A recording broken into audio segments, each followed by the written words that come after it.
You ready? Perfect. I would like to call to order the November 11th, 2024 Addison School Board meeting to order. The current time is 6:30. At this time, I would like us to go around as our usual practice and do introductions of board members, administrators, and staff. So let's start with Matt. Matt Correnti, Director of Finance and Operations. Joanna Doria. Jason Chance. Ellen Louise. Trisha Allen. Mary Heather Noble. Steve Orzek. Wendy Baker, Superintendent. Barbara Wilson. Suzanne Buck. Brian Bauer. Jamie McCallum. Chip Malcolm. Ellie Romp. Sophia Lawton. Okay, online. Laura Harthan. And let's go ahead with our administrators and staff present. Online. Courtney Cron, Director of Teaching and Learning. Okay. And in the room. Nicole Carter, Assistant Superintendent. Ashley Bissett, Universal Pre-K Coordinator. Jen Kravitz, Mary Hogan, Principal. Okay, excellent. At this time, I would like a motion to adopt the agenda. I'll move that we adopt the agenda as printed. And can I have a second? I'll second. Okay, we do have to do a little bit of an amendment on the agenda. There was one thing left off under report of the superintendent under appointments and resignations. Isabel, and I'm gonna kill her last name. Gordy. Resignation was not listed. So I would like. Item C. Yeah. Or, yeah. Yeah, to add to item C. Yep. Okay, any other corrections, additions? If not, I'd like to indicate that the agenda is approved as modified. Next is our first public comment period. Do we have any public online that are interested in public comments?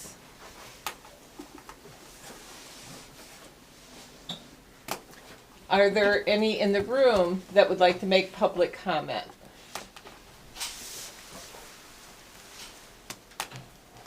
Okay, moving forward. Recommendation to approve minutes of the October 28th, 2024 board meeting. Do I have a motion to approve the minutes? Yeah. So moved. And a, I'll second. Okay, a second. I did have one minor typo that I saw that was under report of the chair when we were talking about us getting together. It says November 28th, and we actually got together on October 28th. But it was just the wrong month. Okay? Any other comments? If not, I'd like to indicate that the minutes are approved as modified. Next, we have ACSD bills, approval of the bills. I'm going to hand it off to Chip. Bills were read today. First group since last time, Jason and I read them. And there were four warrants. The first is the general fund warrant for $353,385.37. And there were three payroll warrants. The first one for $70,807.30. Second one, $731,943.55. And the third one for $328,379.52. Bills were reviewed and there weren't any problems, and so I move that we approve paying the bills. I'll second. Okay. Any questions? Okay, seeing no questions, I'd like to move forward and indicate that the bills have been approved unless there's an objection. Next, report of the student representatives. So we'll have our great student reps hand it off to you. Okay. So we have this thing coming up called Tigers Giving. And it's basically a bunch of our clubs are like collaborating. And I'm gonna be representing Hope Happens Here. And we're gonna do this cornhole tournament for Hope Happens Here. And I don't know how many of you, I remember we sort of talked about a cornhole tournament last year. And that's gonna represent Hope Happens Here again. And hopefully more people will come and support. And Nava made this really beautiful Instagram post. And I hope you all check it out. Yeah, it's hopefully going to be on our Facebook. Oh, yeah, it is. Sarah Soul put it on the Facebook. And it's on our Instagram and stuff. So, Sophia is representing Hope Happens Here, but I am with SCORE. And so we're kind of hoping that.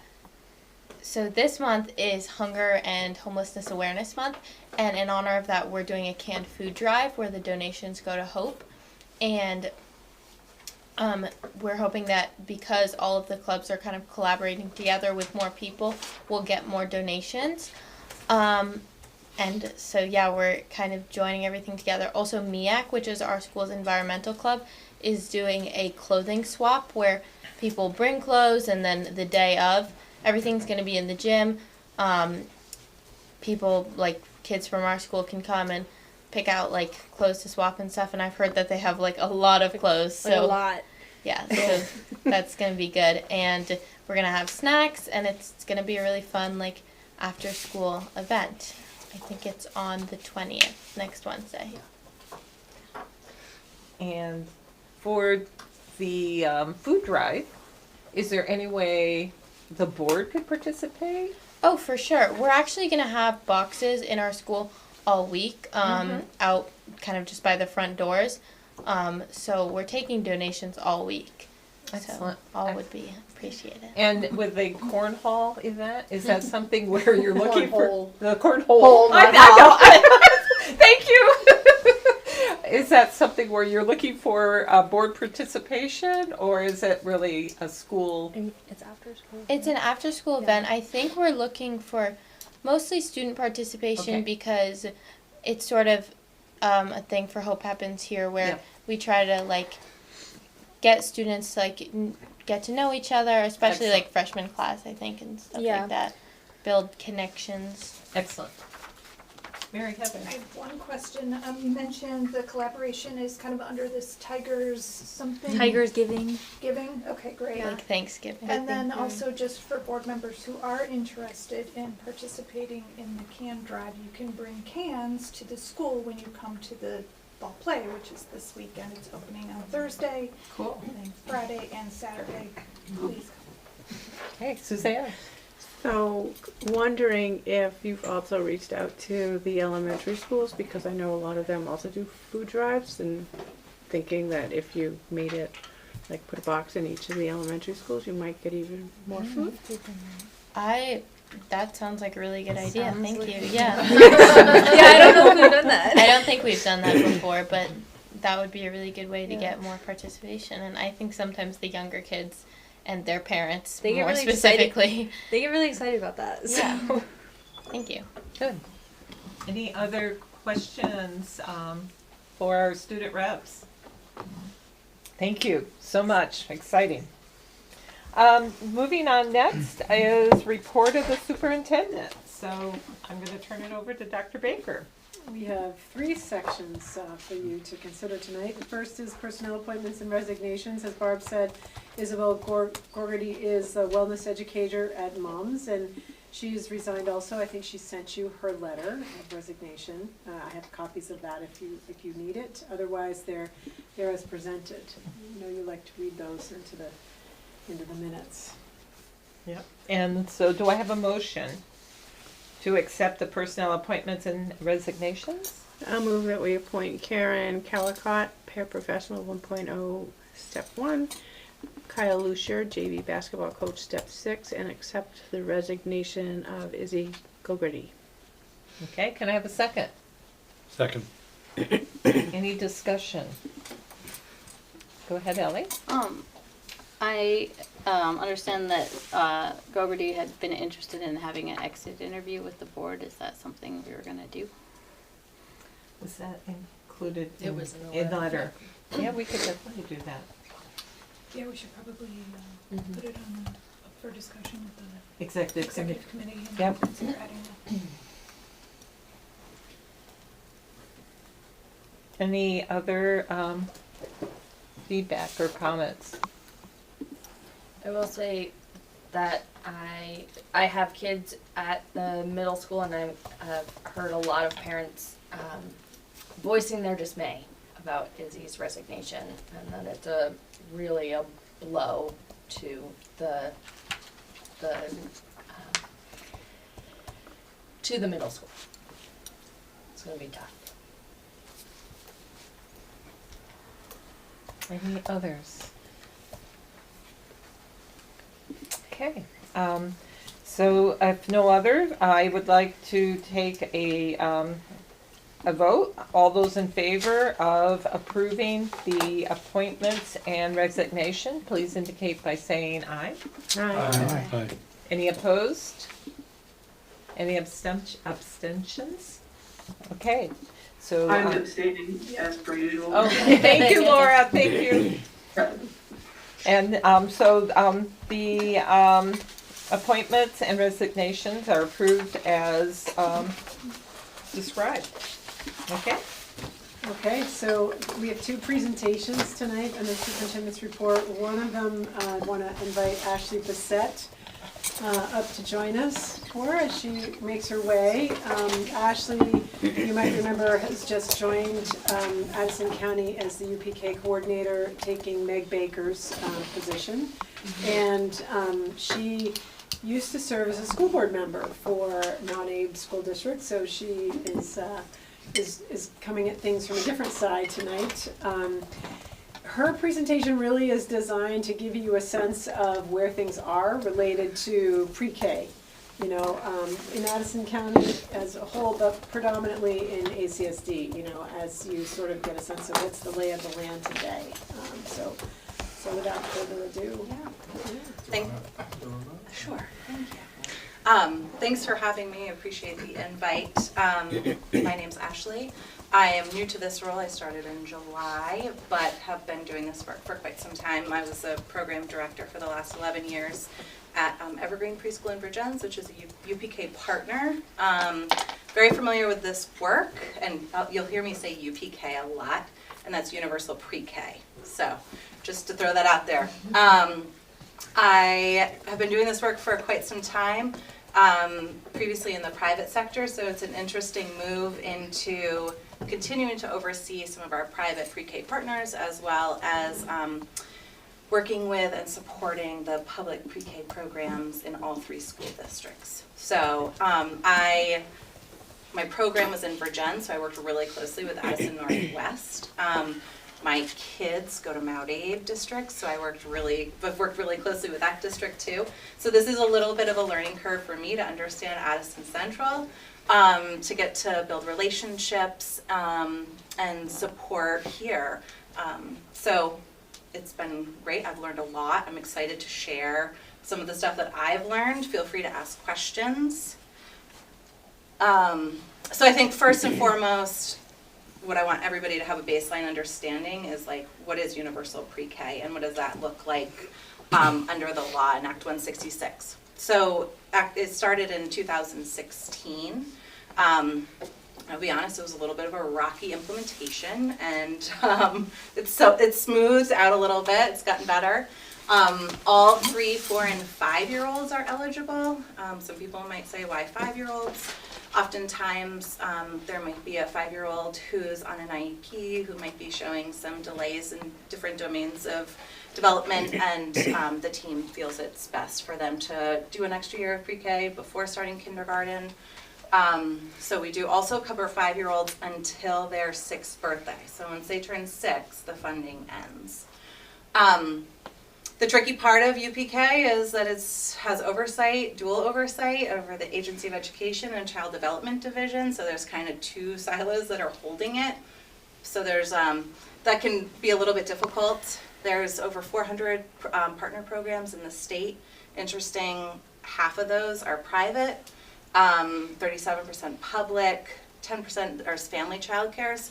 There are family child cares that are also UPK eligible because they meet all of these qualifications to be able to do that. There's few, we don't have very many remaining in Addison County. There was a handful and I think we're down to 1. And then Head Start, if you're not familiar, is a federal pre-K program that is also run in Vermont. So kids have to come at least 10 hours a week for 35 weeks of the school year. The program must be licensed through Child Development Division. They must have a licensed early childhood educator or special educator who is supplying that 10 hours of pre-K during the school day. In Vermont, we use a STARS accreditation system, which helps programs build quality. And so there's a there's 1 to 5 stars and a maximum.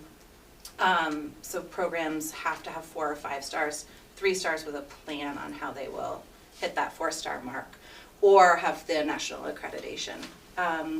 We use the Vermont Early Learning Standards as a way to create curriculum and monitor kids' learning and development. And we also use a program called Teaching Strategies Goals, which is a national run assessment tool online.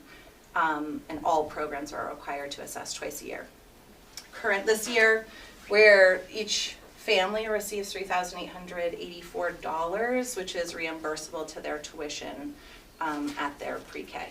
And so for this district's public programs, those are free to parents regardless. Mount Abe does do a little copay charge past the 10 hours, and as the Northwest does not, so it looks a little differently district to district. I hate to interrupt you, but do they pay that $38.84 up front? So down at the bottom, yeah. The total is paid for the year. It's invoiced in 3 payments. Okay, so the parents make three payments during the year. They receive this off of their tuition. I don't understand the tuition part. It's like a discount on your preschool tuition. So this is not free to the parents? 10 hours a week. 10 hours. I understand the Yes. 10 hours a week. I would like her to answer. Yeah, 10 hours a week is free. Okay, And this is what the state is paying the programs for 10 hours a week. great. Most kids go more than 10 hours a week, Yeah. so then there's a copay. Thank you. Yeah, sorry. Do any of the programs allow the kids to attend for only the 10 hours a week, or do all of them have requirements that the kids take a slot that's more than? It varies program to program. So there's a lot of different models. Some programs are strictly the 10 hours free. Some programs are 12 or 15 with a copay. Some programs are a full day, full year, where parents are paying in the summer and the school vacations. Does that answer it? Kind of. I just wondered if there were any in Addison County where parents could theoretically send their kids for 10 hours a week and not ever have to pay more and have that slot. There are. Yes, there are. So, and I've learned through asking a lot of people and talking to a lot of people about this question of like, what is the timeline? What does preschool look like for Addison Central? This is what I've got. I think it's pretty accurate. Really interesting, started in the 1980s, opened some classrooms that were pre-KK mixed in the early 2000s. Head Start ran a program out of Mary Hogan for 10 years. They've since relocated to Dog Team Road in New Haven. So they're out of the district lines, which is something we'll talk about in a little bit. In 2016, universal pre-K happened, school consolidation happened. There was a position prior to 2018 where there was like an admin that oversaw preschool. That position was dissolved. We still have program directors, both at Mary Hogan and at Bridport, but this was a more arching position. And at that point, the principals, like Jen Kravitz, became the oversight, the building oversight for the preschools inside of the school. Around 2020, Ripton and Salisbury pre-K classrooms closed. Bridport has kind of ebbed and flowed between a straight pre-K and a pre-K mixture. Any questions about that? So this is what we know. This is like this year's data. We're serving about 150 kids. There are 24 children on IEPs. Half of those are in our public pre-K programs. The other half are kind of spread out amongst other programs. Most 3 to 5 year olds are in placement. We'll get to that next. I know that's a big question, like what's the wait list? How many kids aren't being served? We'll get to that in a little bit. And what I know is that families choose a preschool based on a lot of different factors. Their commute patterns, how much it costs, the philosophy. And so, you know, that weighs into where kids end up. This is some data showing kind of the flow of UPK throughout the last almost 10 years. Kind of, I would say, mimics what we see in K-12 enrollment, where the populations are shrinking a little bit over time. And this is enrollment in all the programs. And it's and the colors in the schools is targeting, you know, how many kids are represented in that total universe of programs. Yeah, so there's about 150, a little over 150 kids, and Middlebury holds the bulk of that, obviously. Yep. Jamie? So we just didn't bounce back from COVID. Is that a capacity thing, or what's? We'll get to that. Okay. Yeah. No, we didn't bounce back from COVID, it looks like. Okay. Ellie? I'm just confused about this chart because I thought that the Salisbury and Ripton pre-Ks and Shoreham doesn't have one, so why are they still listed on the? This is total kids, the kids participating in universal pre-K. Okay, so when it says the school, it just means the school that they would be assigned to when they're older. The town that they reside in. Yeah.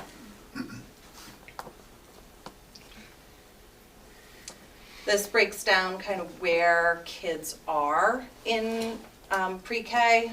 So here's our 2 public pre-K programs.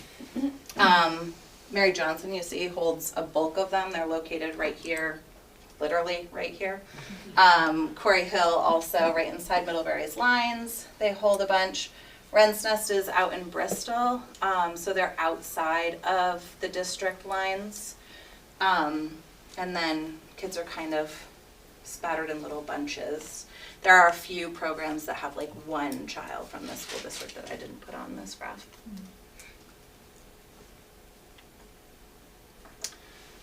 This is kind of showing how many kids are in center-based versus public programs. And the center-based includes the Head Start programs that I spoke of as well. So about 3/4 of the kids are in center-based programs.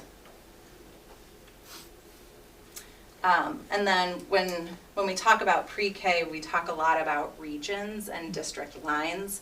That's oftentimes tied to special ed, which I'll get into in just a minute.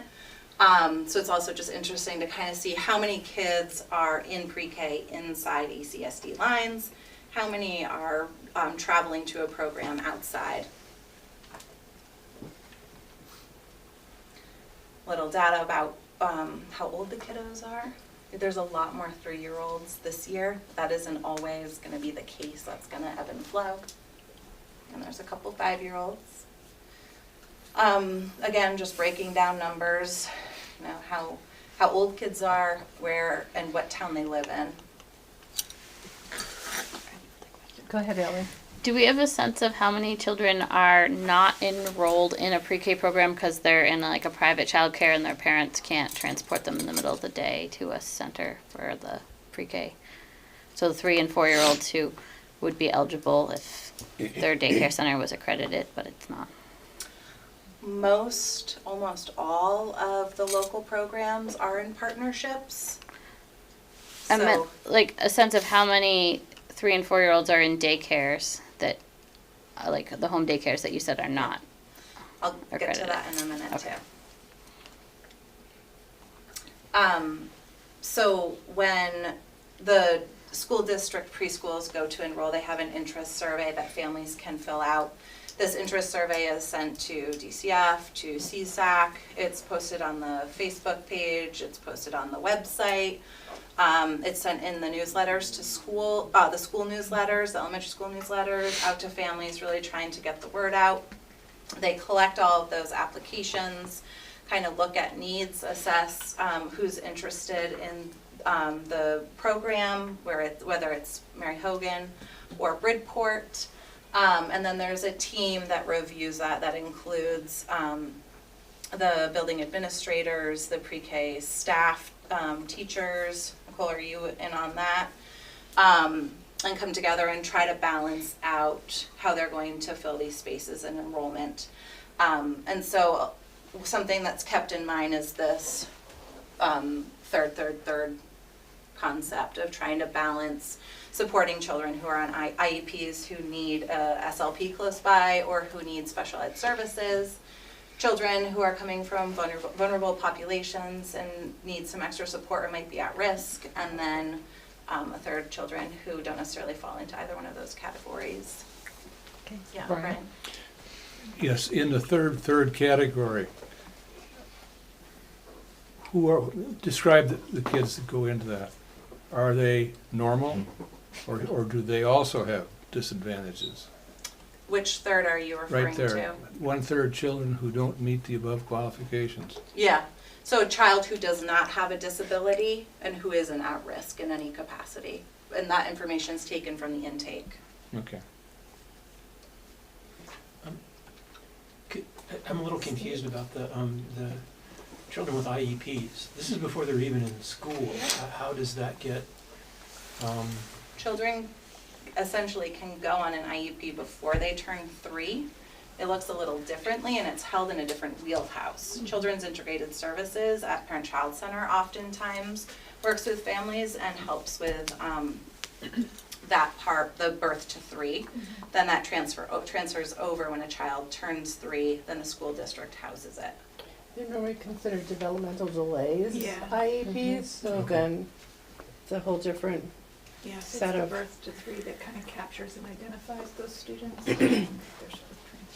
And then some kids come in to pre-K and the teachers have a concern. Right. And then, by December, maybe if things move smoothly, there's an IEP in place. Yeah, I'm familiar with the process once they're inside the district. I was just unfamiliar with how does a student come into the district with an IEP? That was my question. Thank you. Yeah. Quick question.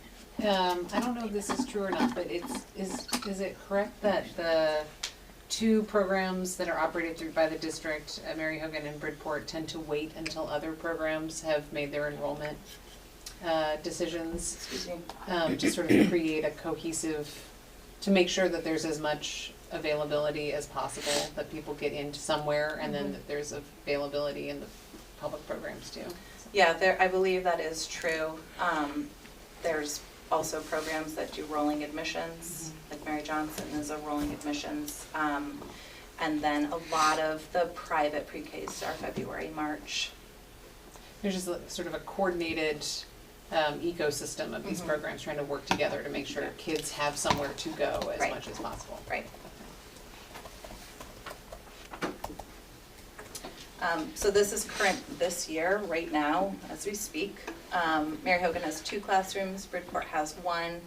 There's a special educator who is also the classroom teacher for each of those 3 classrooms. Mary Hogan does not offer busing. 4-year-olds can be bused at Bridport. Mary Hogan's kids don't attend specials, which are art, music, PE, and Bridport does. Their hours look a little differently, both closed on Friday. Mary Hogan, I should put, also runs a community play group on Friday morning at their space, which is a great way to also screen families and kind of see who else is out there. Mary Hogan has a fenced-in pre-K specific playground. Bridport does not. And this year, due to the SLP shortage, there's a little discrepancy there where Bridport doesn't have an SLP on site.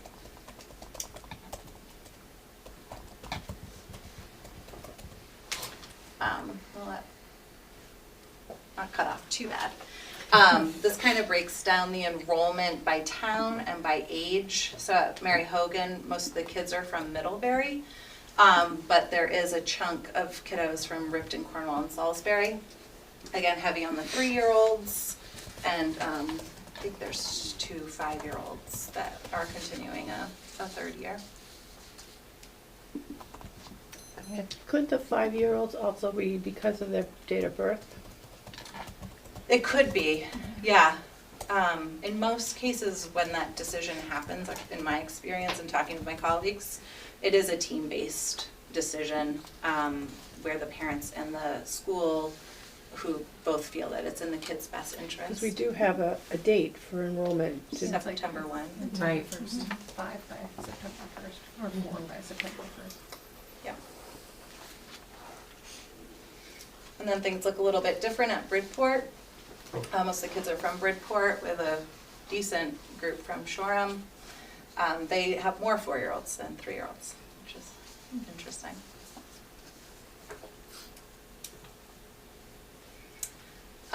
So in talking about special ed and special ed services, there's a lot, this is something I really appreciate actually about how this district does special ed, because I think it diversifies access in a way that works for kids and families.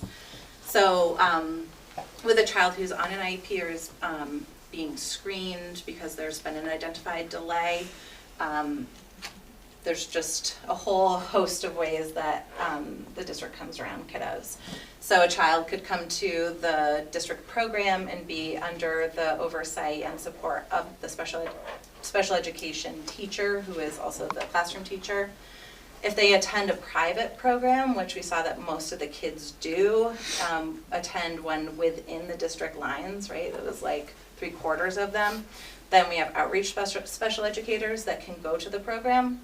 So if there was a child that was on an IEP and needed services at Mary Johnson or at Corey Hill, the outreach special educator could then go to that preschool and deliver services there in that environment.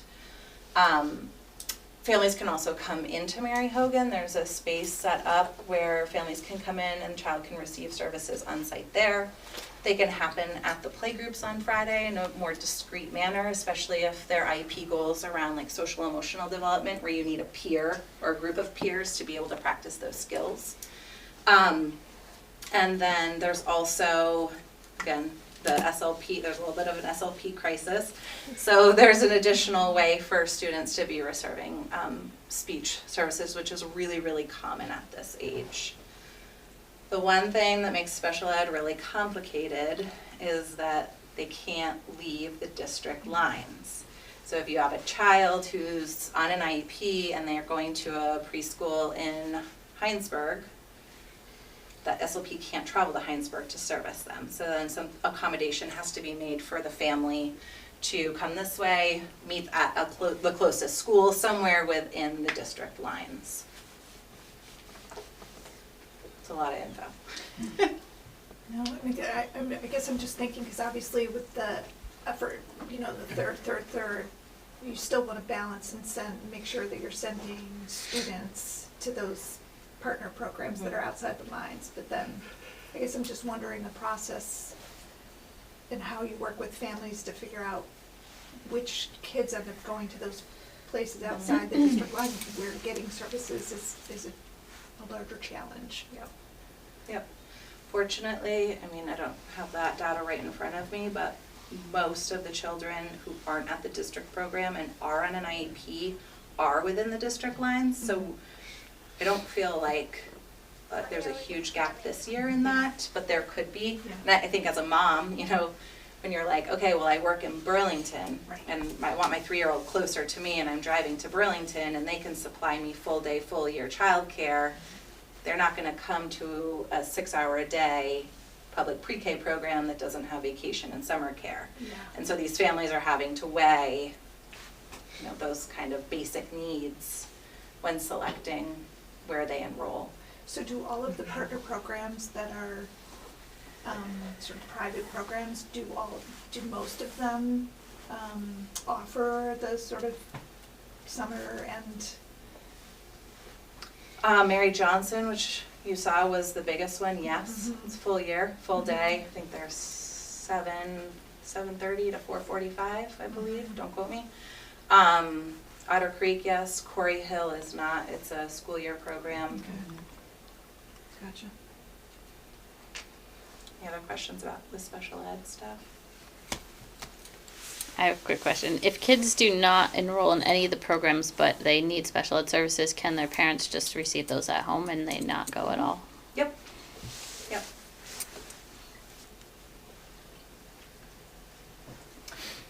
So the big question is like, okay, well, how many kids are not receiving services? Or, are not receiving pre-K? And that's really hard to make an educated guess on.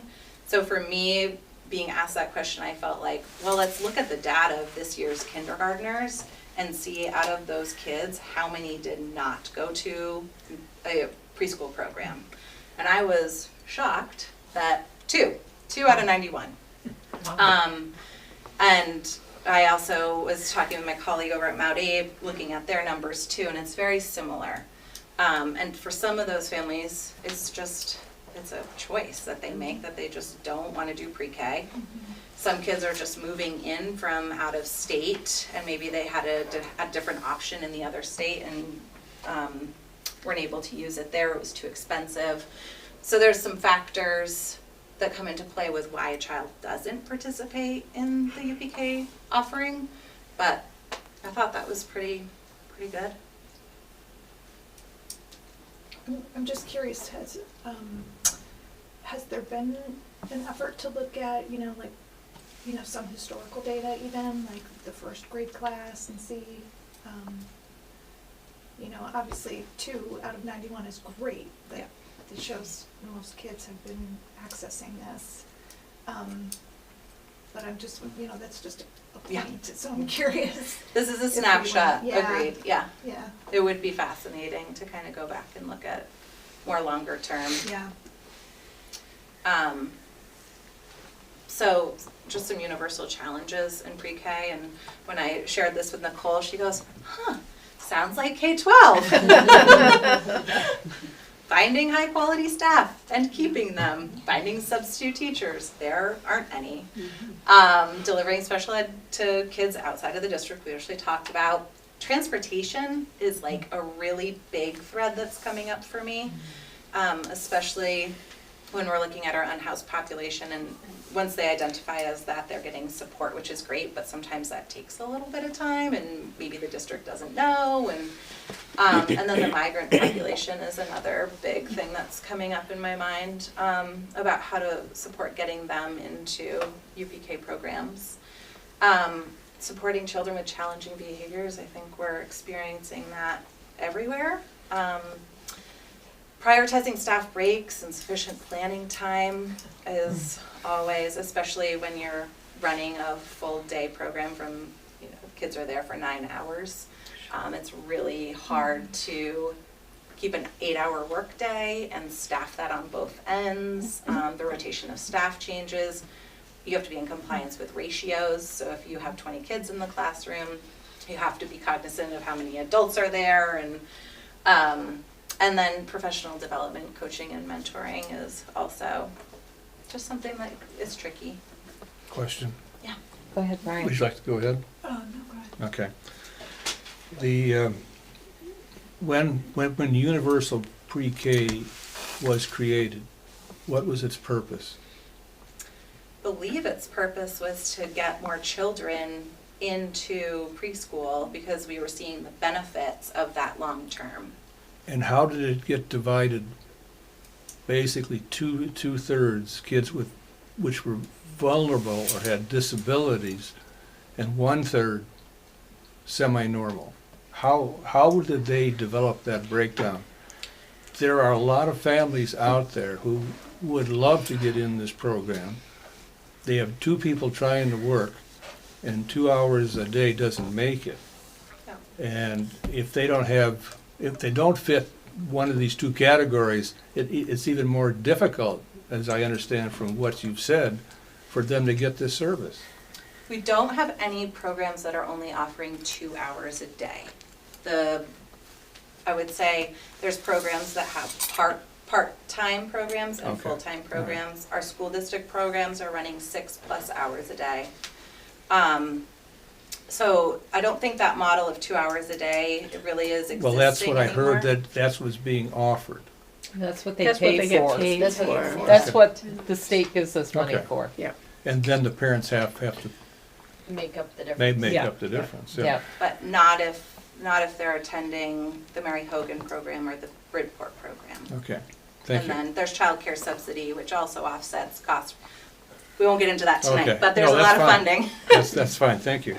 Yes, Suzanne? So the other piece is that when you're talking special ed for students, no matter what age, there's still requirements about how many students can be in a classroom with non-disabled peers, so that you can't have 5 students on an IEP in a 3-4 classroom and 4 non-disabled peers, because then it's more disabled.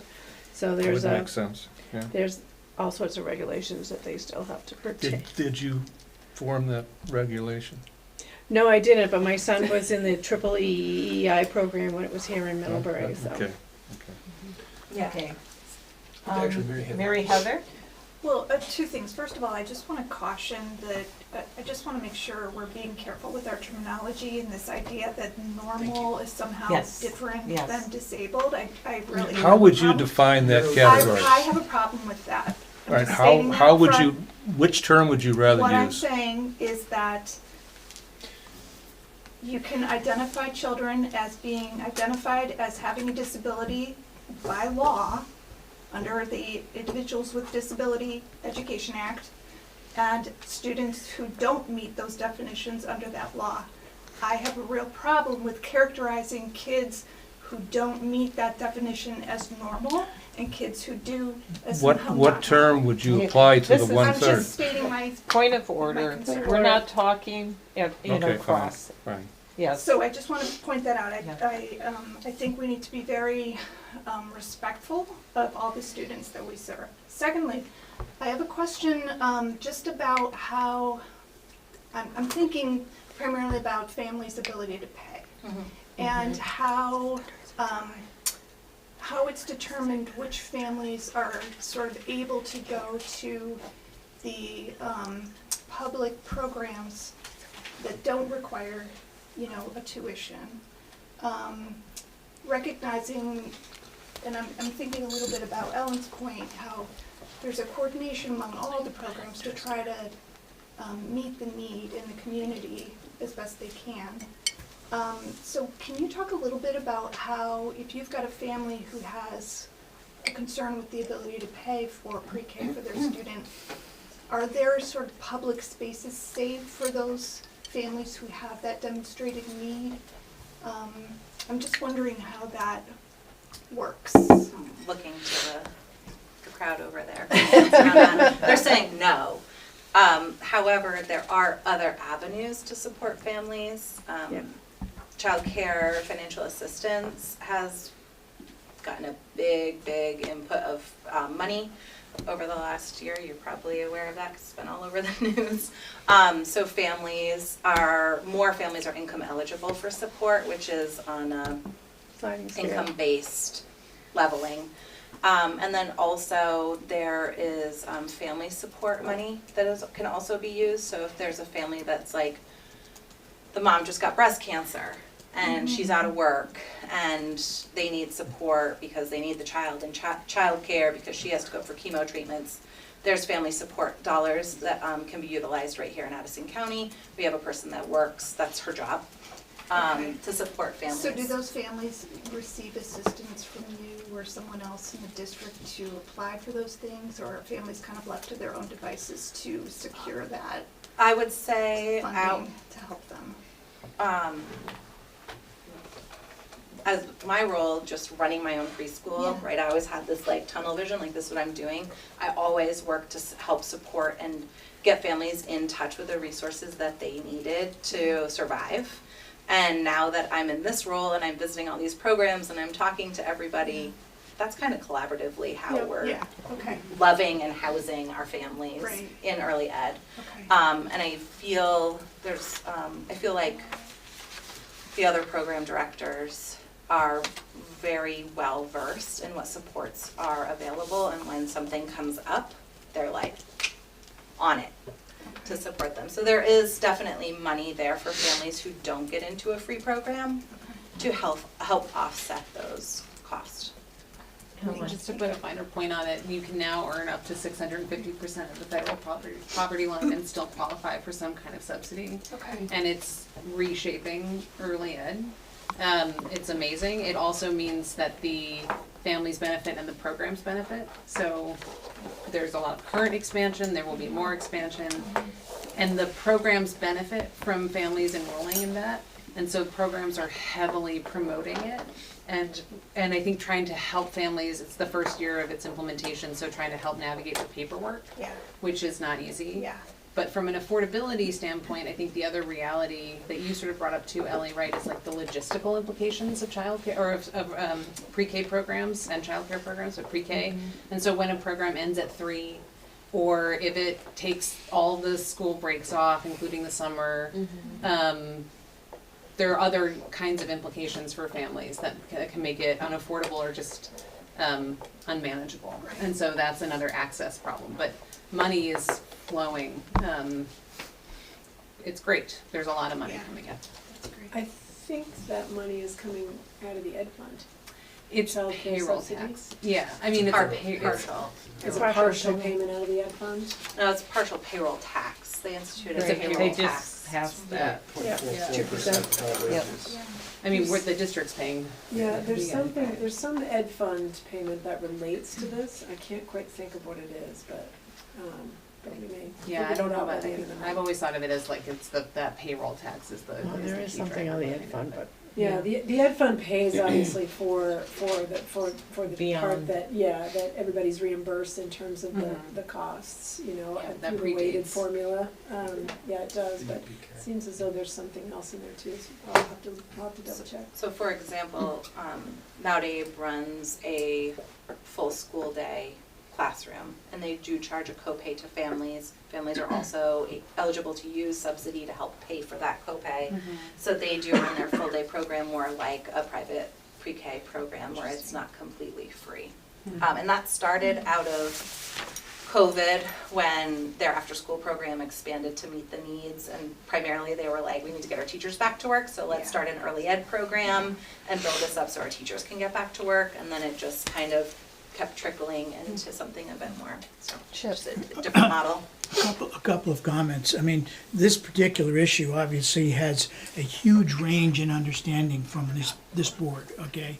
From some of us have been very distant from this a long time just by our age, and for others that are absolutely involved because they have children totally immersed in different things that they have to deal with. So, I mean, I think I appreciate that.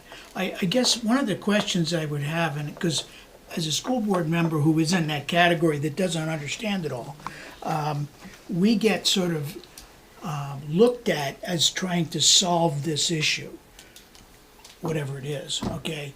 And I guess I haven't always understood that, but we do get public comments multiple times about how we need pre-K, whether it's in Ripton or whether it's in Shoreham or whether it's in somewhere, as if we're resisting that.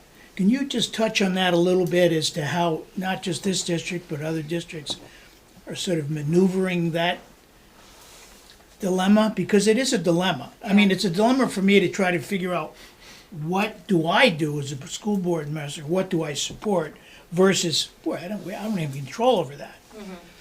I think the thing that makes Addison Central a little bit more unique is that there used to be programs in Ripton and Salisbury, whereas like the other two Addison County districts don't have that history. They've always maintained a school district preschool, which any child from that school district could attend. Okay. So I wonder if some of that you're feeling is based on the fact that these programs used to be there, Right, and well, then they that's a were good point. taken away, which I don't know the history Maybe I'm the of only one that that, feels this, but I don't know, I do get, I will get to my last slide here, which kind of sums up some of that thought too. Otter Creek Child Care Center, which is right here in Middlebury, is working on a huge expansion with the support of Middlebury College. That too has been all over the news. And they are looking to add an additional 48 pre-K spots.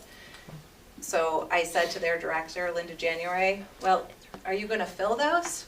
And she was like, probably not. I don't think there's the kids out there to fill them. What they're doing is starting small. Next year, adding 16, which essentially for their program will be the infant toddlers that they already currently house, will all now have a spot to stay at Otter Creek, which is beautiful because it gives a continuity of care, and children don't have to move programs when they've already established themselves in a building, in a space with familiar faces, and they can stay birth to 5. So I think that's really awesome.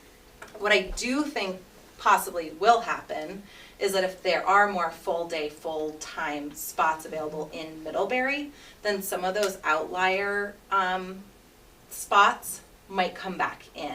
And people might be like, oh, I can get my needs met and still keep my full-time job and keep my kid in Middlebury where they can receive their speech services.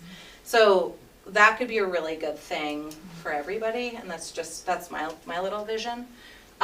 Salisbury Family Center has also opened a childcare facility just off Route 7 in Salisbury. They're not a pre-K partner, they just opened, they don't have the qualifying factors to make them a pre-K partner. That doesn't mean that they might not try to partner. Again, a full-time, full-year program. And then there's a pretty solid chance that a group is going to be creating a full-time, full-year pre-K down in the Addison school. And they hope to open in August as well. And that would also, like, they're very close to Weybridge, Bridport, and that like 22A commute pattern. Right. So a few things that are currently happening that's gonna build more spots. I mean, I'm not sure we need that many spots. Time will tell. It will be interesting to see how it all unfolds. But a few things that are in the works. Steve.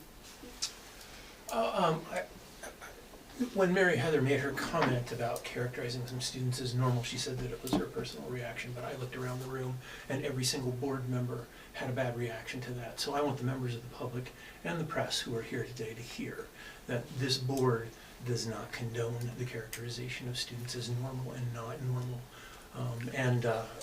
that we should not be painted with that brush. So thank you. I have a point to make at this point. Not now. There's But others that haven't. I just heard in terms of what I had said. This isn't a place to talk back and forth. It's point of order. Fine. So the piece that I was gonna mention is that a lot of where people can get to pre-K is really dependent on being able to have transportation. Knowing some families might have transportation and then all of a sudden the car breaks down and then they can't get their kids anywhere. So that is a huge piece, and I do know that the child care providers try to help put that puzzle together. As a point of history, when the EEE EEI program was here, it did move around from location to location.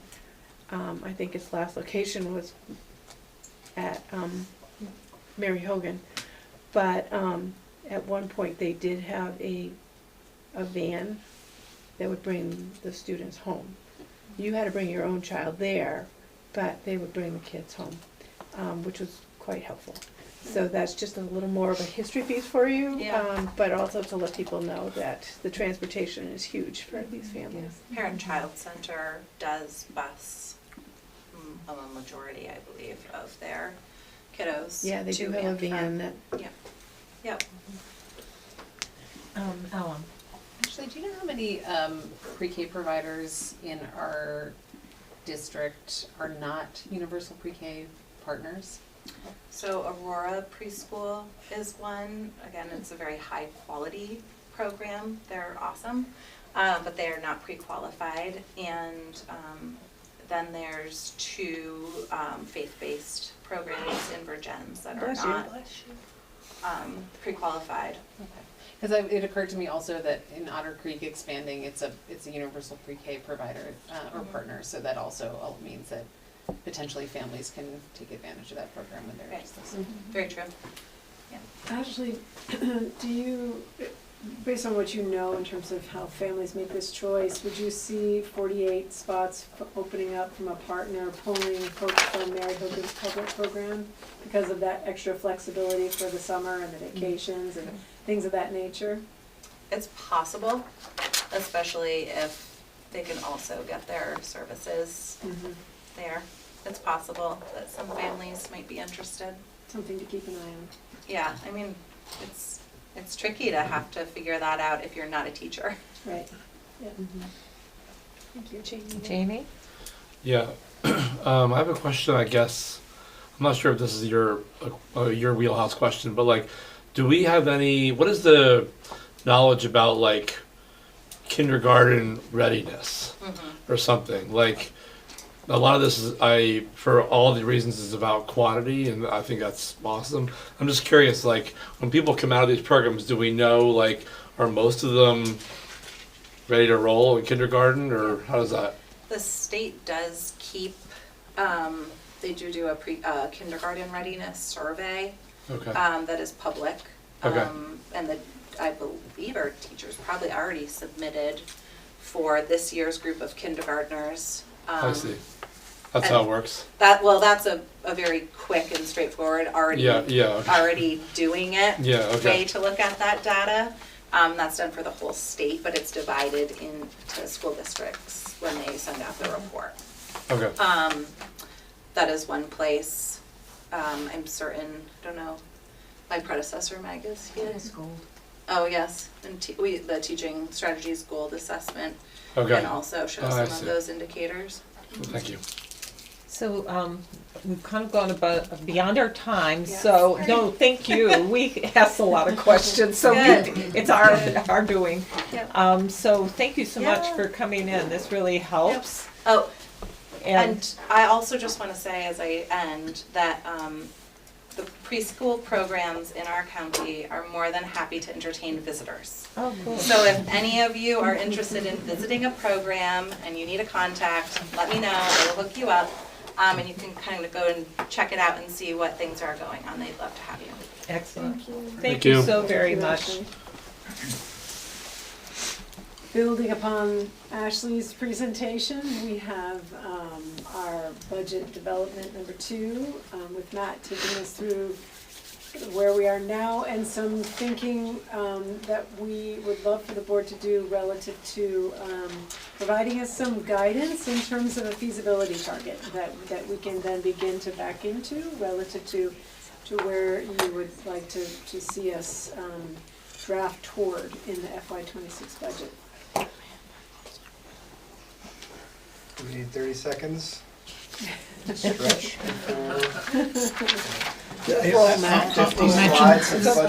Finance committee saw these slides already, and we've had preliminary discussion on this. So 50? 50 slides. Oh no. We have 40 minutes. No. Is that what you were asking, was how long for this, or? You said 50 slides, and I freaked out. Oh, yeah. Now, 15 seconds a slide, come on. So, we're kind of picking up the narrative that we started with Budget Development 1, where we talked about some of the feedback from the survey, know what the other two headers were on budget development.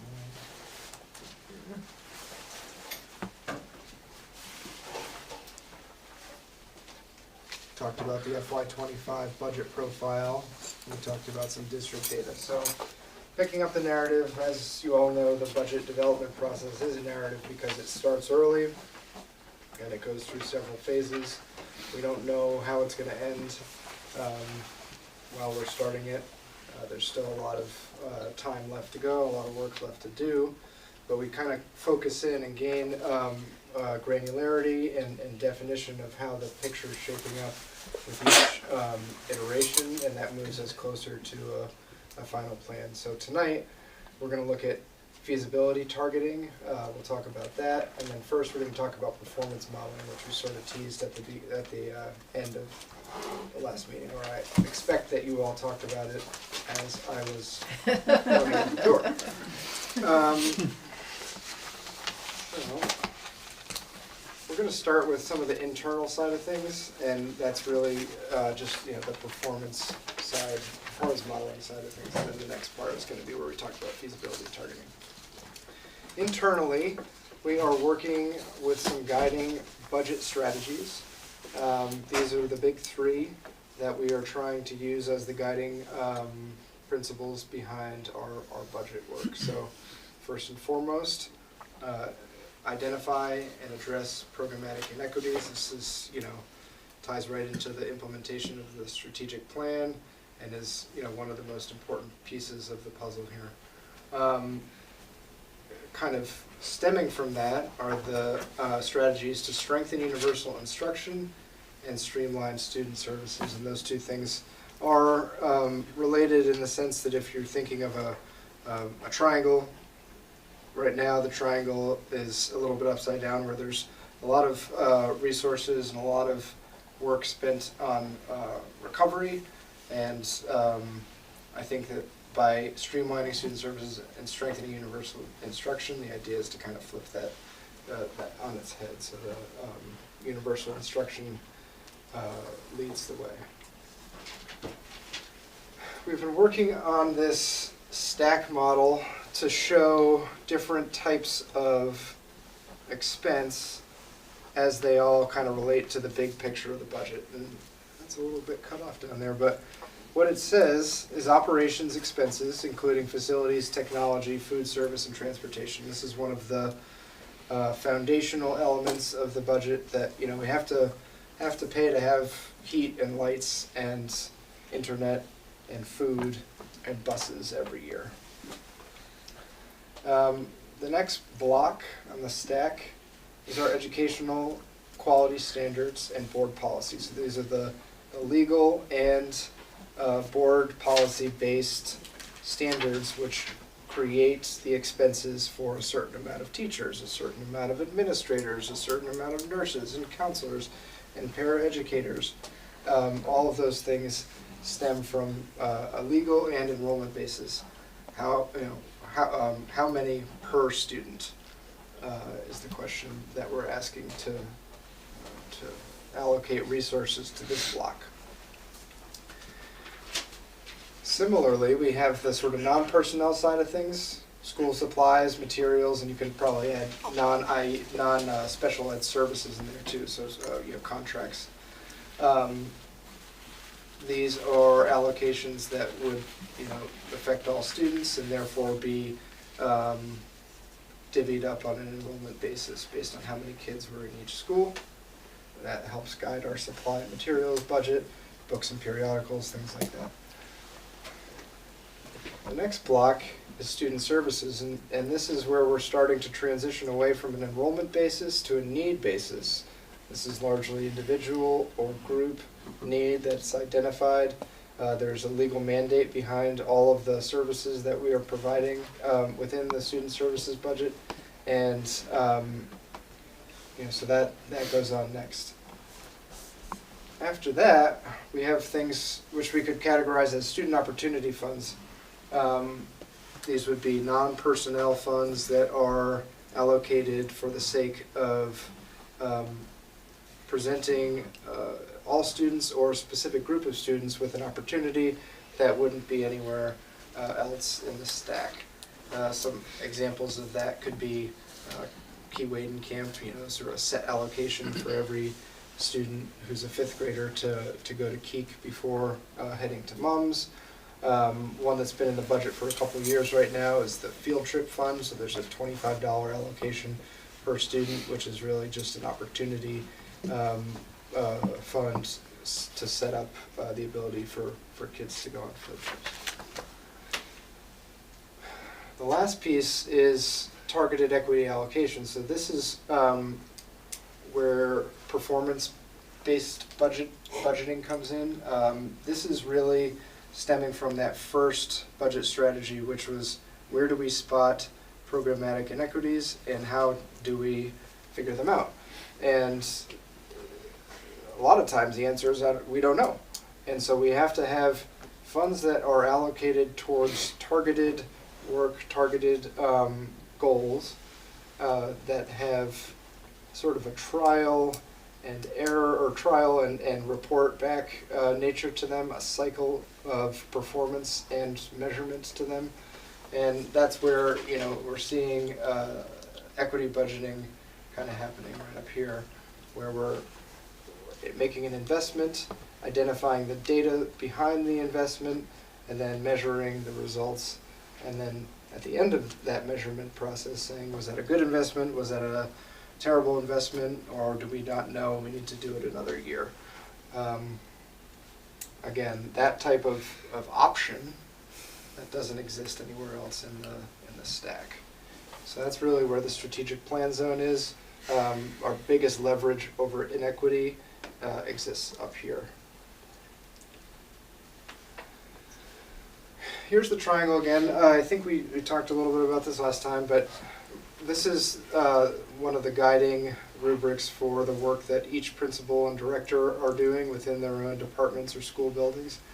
It really starts with the question of what outcomes are we trying to achieve, and then what resources are needed to meet those outcomes. Every school will be staffed with a mix of instructional providers, system supports, and instructional coaches. There are some people who are going to be a little bit of one thing and a little bit of another thing, and so you can kind of think of each position as either strong to one of these poles or located as a mix somewhere in the middle here. So it's not a binary thing where you're either an A or a B, but it really is a way of sort of segmenting out the work that each member of the school's or department staff does, and then figuring out the role that they play towards the outcomes that we're trying to achieve. And so right now, each principal is using this triangle plan to determine the best makeup of resources needed to meet the goals at their specific school or specific department. Pause there for questions. Okay. This is the first of two timelines. This was meant to sort of summarize that first piece of the presentation. We're already halfway done because the process as it plays out internally is going to look something like the development of the triangle plans in November. What mix of providers, supports, and coaches will help us optimize outcomes. And then in December, the plans, the triangles, start to come together and meld into the budget draft. During the month of December, the report back, we're having two presentations, one at each board meeting. The report back is going to be what information does the board need to sort of check in on that progress and understand how the work is starting to shape up relative to the feasibility target, which we're going to talk about next. In January, that draft emerges, and we will work collaboratively in committee and the full board to tweak it and do whatever workshopping is needed in advance of the final budget presentation. So this is where the internal and the external processing are kind of merging in January. Okay, Jamie? Just one question. Matt, is the triangle where people tell us what they need? I'm like remembering last year when you were like, there was at some point you were like, here's what different building leaders and it was mostly principals are saying like we need. Is that this or not this? It is that, but I think that one of the main differences last year was what do you need that you don't already have? And the triangle says you don't have anything, you're starting from scratch, rebuild it from the ground up, as if you were starting over again. What do you need? Based on your student data goals. You know, what emerges from the exercise of, you know, just a zero basis budgeting, putting all the pieces back together and seeing what emerges, rather than just saying, oh, you know, I had 4 teachers and now I have 3, and you know, it's like that doesn't help answer the question of what outcomes are we trying to achieve and how are we going to achieve them. Okay. Which is, that's you know, interesting. the main complaint we all had the last couple of years, Exactly, right? yeah, yeah. Exactly, No, so this is. Okay. So they got a triangle and you guys got a bucket with a target on it. Okay. So before we get into the financial feasibility targeting, we are just going to touch a little bit on the difference between level funding and level service. These are 2 terms that are thrown around a lot this time of the year, and I think it's important to kind of understand the difference between the 2. So when we say level funding, what we mean is that the budget or the spending plan is going to maintain the dollar amount from the previous year's budget. Same dollars. What that means is that cost drivers like salary or healthcare are going to require us to make reductions in either our programs or in the contingency that we hold in the budget for unexpected expenses. One of those 2 things has to get cut in order for the dollar amount to stay the same, because you're always going to have drivers. The level service budget maintains the program resources from the previous budget, whether those are staff or non-personnel services or items. What that means is that cost drivers will increase the total budget. And so when we say level service, it's not level funding, and when we say level funding, it can't be level service. The 2 things cannot happen in the same year. Okay? And Matt, and with level service, because of the way we're doing our budget, that doesn't mean, you know, school A necessarily is exactly what they were the previous year. It's the district. It's a net level. It's a net level. Yeah. So that's what I. Net of a lot of little. Because otherwise it contradicted what you had said before. And I didn't. Yeah. And I just wanted to make sure people were clear with that. So here's an example of what level service would look like within our current projections. So we know now with a much higher degree of certainty, the highest degree of certainty, that we're going to see 11.9% rate of healthcare increase. So across the entire state, healthcare rates will go up just about 12%. For ACSD, that looks something like $650,000.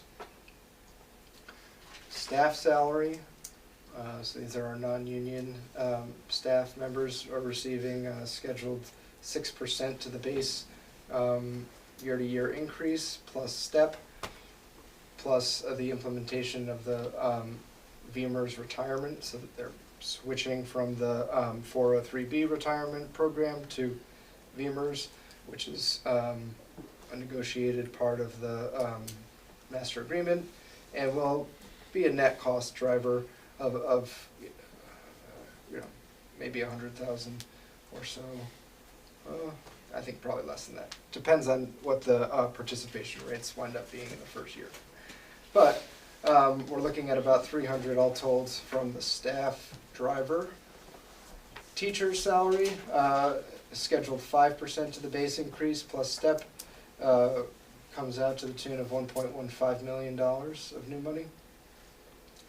We have additional special education expenses that were added into the FY25 spending plan as a result of grant shifts in Idea B, as well as some of the ACP programs that emerged. That new money looks like $650,000. And then this is sort of a catch-all on the right here of everything summed together: transportation, utilities, supplies, materials, service contracts, sort of an inflation-based increase to the non-personnel pieces of the budget. And greatest potential for variance here, but right now we're saying about another $312,000. So if we add all that together, it's about $3 million in new money required to fund the same programs as FY25. In your additional non-personnel piece, does that also include a projection piece for increased costs for the Career Center? We're not projecting a major change in costs right now. Because we had a surplus there in FY24, and so you're looking at me like you know something. Well, you and I were at the same Zoom meeting, and we heard a certain figure that was, well, an increase that was projected, that was this much and or more. Yeah, it very well could be, and I think that'll be part of the next budget presentation where we have a little bit more certainty on what that's going to look like. I am building in some increase, but it's the net increase, knowing that we have a little bit of wiggle room to make up some, to absorb some of it. And Go ahead, Steve. yeah, for Hannaford, they're very well aware that we are watching that closely, and they have. We've expressed to them that we need those numbers as soon as humanly possible.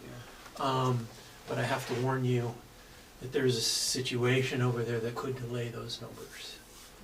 So I'm sorry, but there's no more pressure we can put on it. Yeah.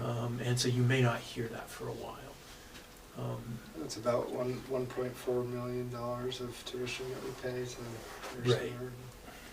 You know, the needle moving, you know, every percentage point is $14,000. So, yeah, it has the potential to add to that. But like I said, there's also the greatest potential for variance here, and this will continue to gain focus as we move into December and late November. we have a couple questions. Jason, and then back to Steve. Matt, you have contractually obligated increases in the transport contracts, right? Mm-hmm. Is that included in the 312? Yep. Okay. Okay. Steve?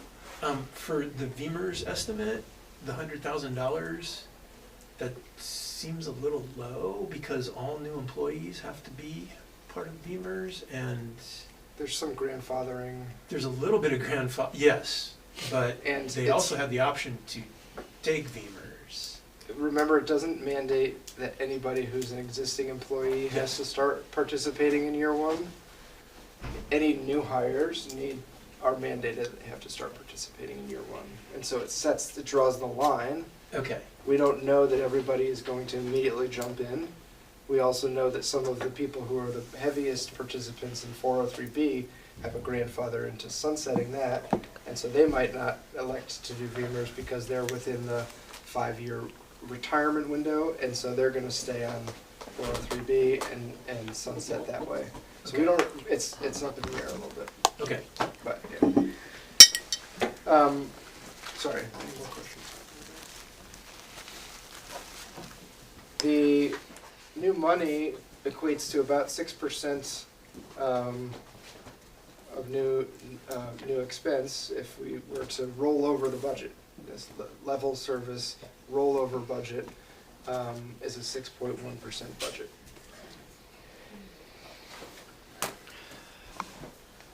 So financial feasibility targeting is asking the question, what can we afford to do? And Darn. this is what we have to do, and this is what we can afford to do. So this is broken into 3 chunks. Chunk 1 is scenario 1 and 2, where we're looking at the baseline. We have 0 change to the general fund budget.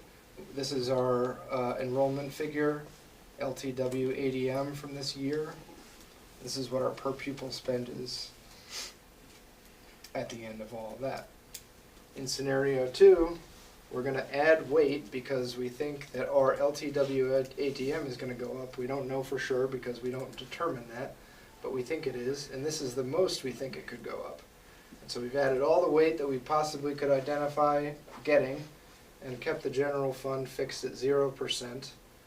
And what does that do? It brings the per pupil spend down by about $1,000 per LTW ADM, from about 16 to about 15.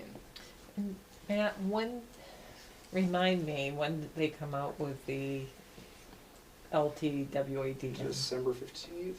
Is that going to be in the 15th letter? Or at the same time, the letter? The first is the tax commissioner's letter. The LTWADM won't be there until halfway through December. Matt, when you say general fund budget, are you talking about a level fund budget as a whole? Yes. Yeah, no increase to it. Yep.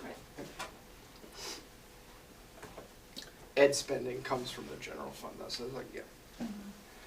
The next set of scenarios, 3 and 4, look at what would it look like if we reduced the general fund budget by 1%. Kept our weight the same as we have this year. That would do about the same thing. Reduce the per pupil spending by about $1,000. And if we were to increase the enrollment and decrease the budget, we could get down to the middle 13s. Okay? In scenario 5, we're looking at the level service budget that we just looked at, 6.1%. And I used both of the LTWADM numbers here because I couldn't fit another column. And, and you already get it. Yeah. On one side, if we stick with a lower enrollment figure of 2487, we jump all the way up to $17,081 per LTWADM. The excess spending threshold is right around where we are now. And so this is in red because this would result in us passing the excess spending threshold. Interestingly, if we were to realize all of the potential enrollment gain that we are predicting, we would not hit the threshold. So just an interesting bit of food for thought there. The answer is somewhere in between all of this, and you know what we're going to figure out is where does it lie. I think from our finance committee meeting, one of the things that we did feel pretty unanimous about was that it doesn't lie here. But Matt, you know, from the LTW ADM, I still can't memorize it, but and the wide difference between those two and the effect. Why are you so confident, or guardedly confident, that we will improve? What's out there that says that? I guess I never asked that question before, but I don't. I'm going to go to my reference slide that I stuck on the end here. You didn't see that And one? he was wanting to bring this up. Very smooth. Yes. Long-term weighted average daily membership is amalgam of a bunch of different things. So the first piece of information is the average of 2 years of average daily membership, which is the enrollment at each school for the first 30 days, is it? Yeah. Something like it's like an average of averages, Yeah. head count, right? The next piece is what grade is everybody in? Pre-K kids count as 0.46. Elementary kids are 1, and then we add a little weight for middle school, a little bit more for high school. Students living in poverty gain additional weight. Students who are identified as English language learners gain additional weight. We also gain weight for being a sparse district. We don't gain anything for having small schools. Going fast there.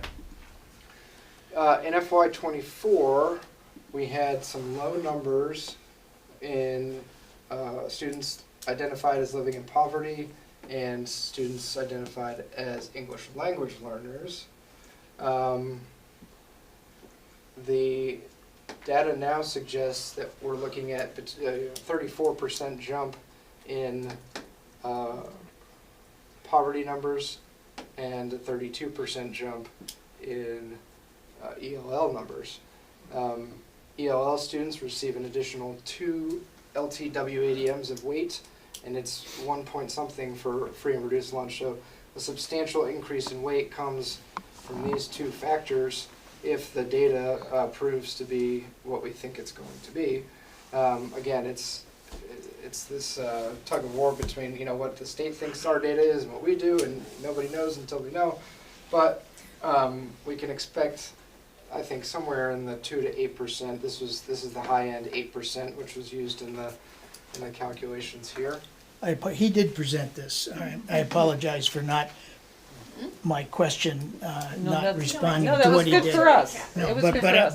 but thank you. I remember it now. But it just struck me that I had solidified that thought. Our change, Matt, just to make sure everybody's clear, we anticipate that because the direct certification process is now what figures those numbers, and not the old process of people handing in the free and reduction lunch forms.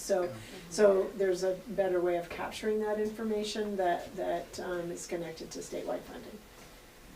Okay, Jamie and then Mary Heather. That actually answered my question. Oh, it did? Okay. Jamie, then Steve. Thanks, Matt. On the next slide, the slide you just showed, the secret one or whatever, what this means is that we're getting more money as a result of us counting more people as FRL receiving families or whatnot. Doesn't that also mean we are spending more money? Like, Yes. Yep. So I don't understand why that's like a gain. We're currently spending that money. Like, that's actually reflective of our current student population. It's just that the way that the data was captured between this year and next year more accurately represents our student body's demographics. Yes. So it's not a change in actual programming. We're getting additional credit, if you will, in the state formula for having students that It's like the data capturing and measurement system is catching up to what's actually happening. Yes. Okay. And then that helps with the amount of money we get, our share of the pie, Sure. kind of, Yeah. out of the ed fund. Yeah. Thank you. Little bit. A little bit. Yeah. A little bit, I said. Okay, actually, I recall there's some discussion. Ours got recalculated, so did everybody else in the state. Yes. Oh, And so that would be a problem. it's gonna be kind of, yes, I would love to get this extra weighting, but I think everybody's gonna get this extra weighting, or a lot of people are gonna get this extra weighting. So, that's great, we still don't have a larger pie to divide. Right. So we may still get the same share of the pie. Exactly. Weight inflation. Yeah, I mean, the recognition, because free and reduced lunches, everybody knows, that was a bad way to calculate who was in poverty. And this new way reflects, but it reflects it across the state.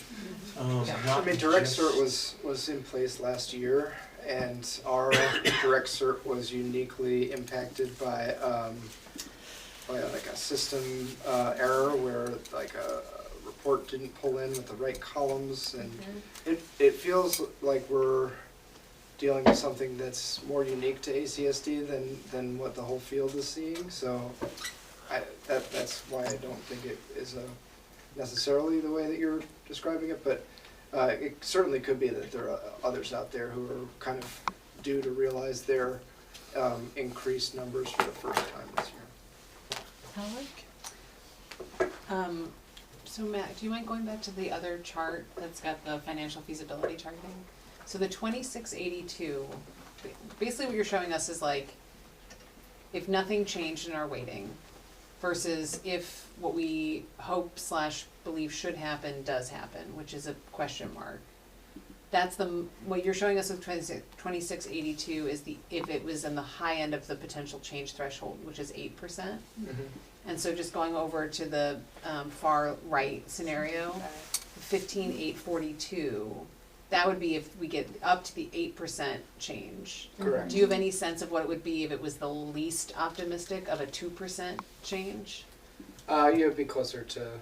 We'd still hit the threshold, right? Oh, be way over it. Way over it. Okay, Well, it's important. Yeah, this is 0, so it would tick up a little bit from here, and so it wouldn't be quite this, but it would certainly beat 16. The reason I bring it up is because there's an instinct that I have to be like, let's just hope we get the right weighting, right? And we don't need to reduce funding. Because the other thing is scenario 1 and scenario 1, 2, 3, and 4 are all reductions in one way or another, right? There's no 0% here. Right. $3 million has to be found under all of those to maintain 0 or more to go under. So I just wanted to make sure that we all understand that if it's 2% increase, we'd still go over the threshold. The threshold, or like if it's a 3 or 4 or 5, like there's a huge amount of within that 2 to 8 that. Yeah, this is kind of giving us an awareness of where the threshold exists in math land out there, and you know, just to sort of, we don't know exactly where we're going to wind up, but we need to kind of be aware of what would take us there and what would take us away from there. And just one other point on this that I'm wondering if you or Wendy want to speak to, if you feel like you can, which is in the finance committee, we talked a lot about not knowing what the state is going to do on this particular issue and others. And so to some degree needing to make our own decisions not reliant on state, whether it's certification or other to be determined funding decisions. So I don't know if I don't want to speak for either of you, but that resonated with me in our last finance committee when we got a preview of this. Yeah, I mean, certainly one of the things I would want to remind the board is that the state sets the tax formula. I mean, period. You know, so we can do everything we can to try to be mindful of the taxpayers in this community. But the state sets all of that, and last year some of that was set after the legislative session began. So we will get the information, as has been the case in other years, prior to the start of the legislative session. That should enable us to understand what the tax burden would be on the communities based on a certain spending. I don't think I would not recommend that we're certain of that, you know, until the legislative session is substantially over and your budget needs to be approved way before, you know, that time period. So it's a tumultuous time, and I think that's why we're kind of proceeding cautiously and carefully and yeah, it's making certainly sure not like to get one of the ahead of reasons ourselves. why you're not going to see anything about tax rates on here, yeah. because there's the extra Right. level of uncertainty as we add in Yield. another variable and what the property yield is going to be, and Yeah. another variable and what the legislature is going to do. And you know, I think it is important to point out though that with our discounted tax rate that we're currently on in current law, we will see a 3-cent increase in the district tax rate at 0% budget new spending. And so, as Ellen was saying, you know, a 0% budget is a 6% cut budget. And you could add on to that the fact that even a 0% budget would have some tax rate increase built in, which is why aiming below doesn't seem like it's you know, that far out of the realm of possibilities as far as strategies go. And then on the more extreme end of that is the idea that the discount, and there's just no certainty to this at all, but the idea that the discount could get taken Changed. away Yeah. altogether. In Yeah. which case, it would be a substantial 13-cent my increase to God. the tax rate Yeah. right away. Which again, it's, strategically, do you aim small so that, you're ready for that kind of uncertainty or adaptability, or aim big and then plan to figure it out. There's just a lot of different ways you could do it, and we don't know what we don't know. So. Mary Heather. I guess the only other thing that I'll point out that's not necessarily captured in this chart, but that I think needs to be on our minds is that this year, when voters go to the to the booth for this FY26 budget, they will have already experienced their tax increases from the last one. And so the generosity of our taxpayers, which I personally feel we have already reached the limit, and given, the sort of atmosphere of this last election, I think we need to be really, really cognizant of what's on voters' minds and, having that number go up at all. And what that means for the likelihood of us being able to pass a budget for our educators and students. So I think we need to just we need to have that on our mind. Since consolidation, it's been a 3.8 to 1 pass margin in a historical vote, and last year was 2 to 1. And so, on the one hand, we're saying, we're the only ones within 80 miles of, that passed the school budget, but on the other hand, we halved our margin of historical voter support. So. Right. Suzanne? I want to echo what Mary Heather said, because, even in the comments that we got from the meeting where we were all in different schools, a lot of them said they just cannot afford any more taxes, and that they wanted us to be really considering, what we were asking them to support. And so, we have these numbers, but yet again, I also bring in the fact that thinking several years ago, there was a issue with the Career Center budget. We had one thought, and it came in much, much higher and really skewed our numbers. So since we don't have that large piece to this presentation or going forwards, I know that supposedly we're hearing the end of December about what that number might be, but still, that's a large chunk, and it's not in here. And knowing, I just know what people around me have said, and they're like, no, you gotta keep those rates down, if not at a 0 or 1, so that, they just really, they know what they can spend and what they have, so. The other thing that I'll just point out that the new law says this year, and I touched on it in the driver's presentation, is the statewide CLA application. Yes. And so when the budget goes to the voters, they're gonna apply the state average CLA Which is in gonna make it. advance, so Yeah. that there's a much higher tax rate on the ballot than in previous years. It should compare to the tax rate that's on the October tax bills, however, so Right, there yeah. should be an apples to apples Right. that we can make sure people are drawing their attention to. We have tax bill in July, so. Yeah, but if they're comparing it to our annual report from last year to this year, That would be different. that'll be We'll have to different. crosswalk. And that's not unusual, right? Chip, It's always uncomfortable when we don't have all the data in a row. It's terribly uncomfortable for everybody trying to figure out how to do this. But we as a board have to decide, first off, what is the feasibility limit? And I think those of us in finance basically said, we're not going over the threshold. absolutely.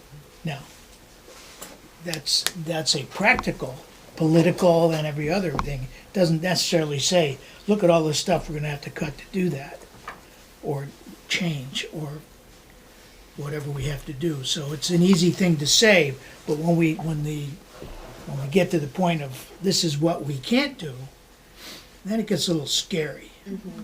I think. So, I think tonight we can't do much more than just either agree with the finance committee in a way that was in a general way, so we can't answer any other question other than that, which is sort of where we came from, right? I mean, Yeah, and what we're hoping really, what we need from you tonight is the target that we need to back into. Right. So, because obviously if you are going to choose a level fund approach, then we need to prepare that, for you to consider in relative to options as to what that might mean.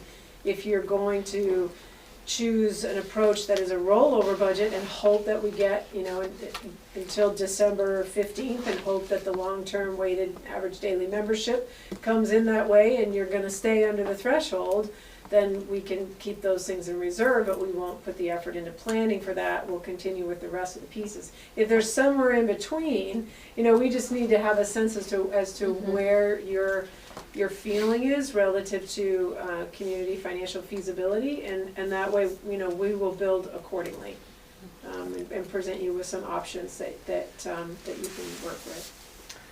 Holly? So what we were presented with tonight was the $3 million that would be needed to to roll over the same budget. But what we didn't really see is what I'm hearing from some other people that they're interested in is what it would take to not have taxes increase at all for our voters. And we don't have, we really have no way to assure you of that. I think that's what makes this budget season quite different from the others, I don't know, Matt, what else we would need to take out if you have a dollar amount that goes with 3 cents. But even that, we could plan for that, but, well, like for example, we had the -1% up there. What does that look like in dollars if we were to actually go to -1% on the budget? Like it would be $6 million out of it or 9. Like it's hard for me to. What's that? Budget's 42 million. So.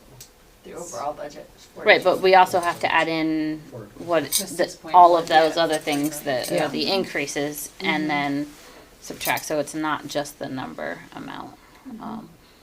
But I personally, when I look at it, don't see how, as a school district, we can do that and continue to offer education to our students that meet the state standards and the standards that we have set. Like, it's a huge amount of money if we were to actually cut it to the point where the taxes would not change next year at all. That's true. So personally, I don't think that that's a target that makes sense for us to try for, because it's so huge that it would drastically impact the education that we can give to the students here. Ellen? Yeah, I think the way I'm thinking about this is we could set a target at avoid double taxation or the excess spending threshold. But that's a moving target. Okay. So we just don't know what that is. We hopefully will know soon, but it's just hard. It's still a moving target. And then there's some percentage that you don't go beyond in the change. And is that 0% or a -1%, which is either a reduction of $3 million or a reduction of $8.5 million. It wouldn't be. No, it wouldn't be that much. Oh, what'd you say? $3.5 million. Yeah. So that's kind of on that table what we're talking about maybe. And I think if we can't, there's so many factors around taxes that we don't control and won't have any information on in time to make these decisions. Then it seems like our options are somewhere in there of like either there's a percentage that we just say we're not willing to go past, or this is what we want to aim for, or just do everything that we possibly can to avoid the excess spending threshold or not. And I'm just laying that out there as how I'm trying to organize it in my own head. I don't really know where I personally land on it, but I do think it's a really hard year to go to anyone, not just with the additional taxes, which we know we don't fully control, but to say we've increased our budget. And everything around how we message what we do this year has to emphasize that there was always going to be an increase in the budget based on decisions made last year, and healthcare, which is outside our control. And so now what we're trying to do is mitigate that impact as much as possible. But And, go ahead, Steve. As I recall, there's some language around the reserve fund that's going to be coming out that might restrict how much we can keep in reserve. And how much are we currently running in the reserve fund between the capital reserve and the operating reserve? As I recall, both are at about $1 million, aren't they? More than that. More than that. More than, yeah. It's and- probably about 4 total. Four total. So I'm not one to tap into the reserves because those are difficult places to hit, especially the capital. But worst comes to worst. That's a one-year But that deal. just It's makes one year it deal. Gives you a yeah, it financial just- cliff. it We just- did that one time. Yeah, it makes it hard. Thank. So I think it's really important tonight that we come up with a target. And can you go, because that's, the recommended target. So could we go back a slide? And, here's, some options. One thought I had that I've been kicking around in my head is, we had those 3 kind of statements, and what did you call them in the very beginning? Big picture strategies. If we selected a target, and I'm just going to say something, for now. Let's say we said 0% increase. And then as part of building out the budget, if we could know and identify where we weren't, what the big problems were as we were trying to look at that big picture budget strategies and identifying and addressing programmatic inequities, strategic universal instruction, streamlined student services, how has that really impacted that as we've done it? When we are looking at the budget, and maybe that drives us to go say, well, maybe we'll go up 1%. I don't know, right? But we're doing it based on the cause and effect.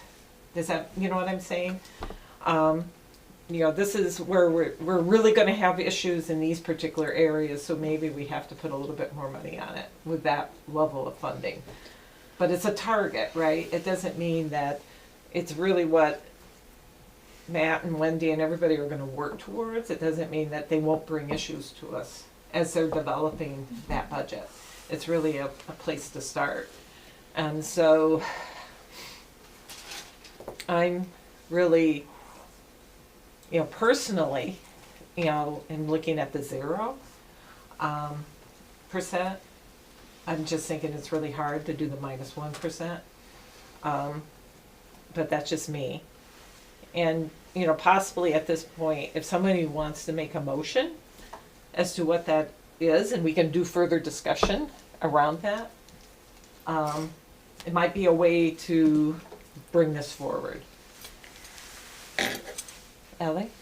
I'm not making a motion, but do you have the slide that broke down the that $16,000 per pupil spending that you presented last time, where it showed what that looked like? Because we're looking at at that one, if we're doing the -1%, that'd be $1,500 of that would have to come out of each student. Last week was based on pure head count, not weighted. Okay, it was on, Right, so, yeah. so the number's a little That didn't different. work very well. Right. One of the things that, you do, to your point, gain, I think, in looking at per pupil spending instead of the total, is it gonna be 1% or is it gonna be 0%?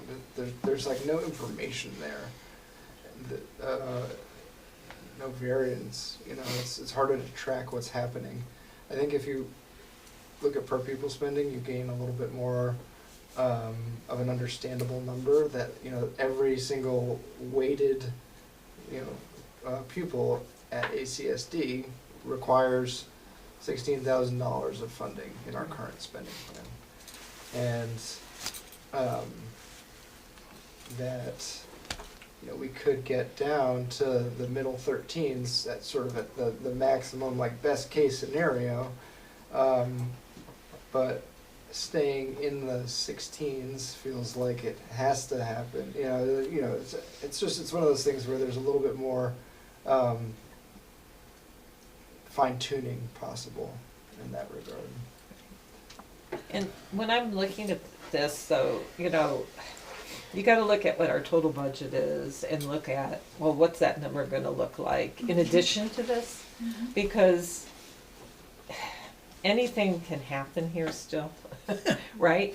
And one thing that's true, that as a taxpayer, I'm gonna look at that total amount of spending, right? As a starting place. That's the first thing I'm gonna see. And last year, we talked about, we had a letter to the editor, that kind of thing, and, I think we really said that we were gonna take a hard look at it this year. And that, give us some grace, because we're in the process of bringing in new superintendent, that kind of thing, to really be able to work at it. So I think it has to be evident that we're doing that. And people I've spoken to who have traditionally been folks that, we just vote yes. We vote yes for the budget. Thank you. They're not saying that. They're not saying that. Those same folks that have been very, very, education first minded, and whatever it takes, it takes.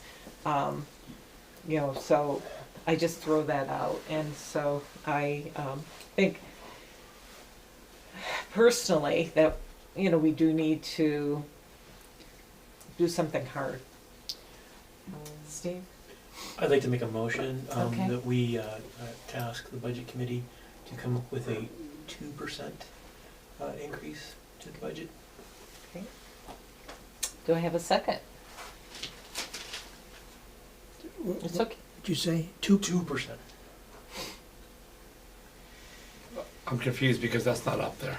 I'm just trying to figure out what you're saying. Well, it would be 2% somewhere. is $1 million. It would be, Versus obviously. 3 million. Yeah. Okay. I mean, Do we know what that would do to the final people? number. Yeah, I don't think, I don't know how, I don't know how to act on that without really. Yeah, it's hard to I mean, extrapolate. I'd say the per pupil spending is sort of not a great measure to look at. It isn't. Right. Yeah, so it's a good reference, but Right.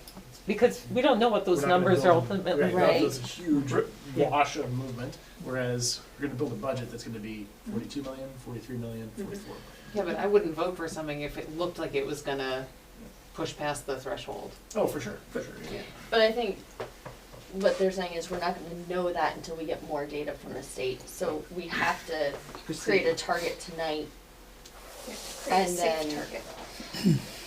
then that might end up changing. It might not be the right one, and we may task the finance committee to. May I say that the way I came up with the 2% is that 6% is $3 million. 2% should be $1 million. Right. $1 million is easier to find in a budget than $3 million. I'm not saying it's easy, but it does give us some flexibility, and it doesn't go the most draconian route of saying 0, because that's pretty hard.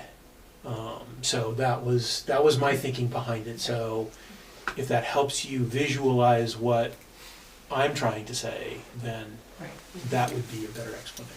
So procedurally, we have a motion on the table. That has not been seconded. That has not been seconded, and we have plenty of time to have discussion if someone wants to have. I'll second that. Okay. So now we can have discussion. And what we need to make sure we adhere to is everyone has an opportunity to speak. And first, and then one other opportunity. So I'm going to start with you, Allie. My first question is the target that you're looking for, Wendy, as guidelines from us, a numbers target, like a percentage, Yes. or so it can't be like a stay under the excess spending threshold. That couldn't be the target.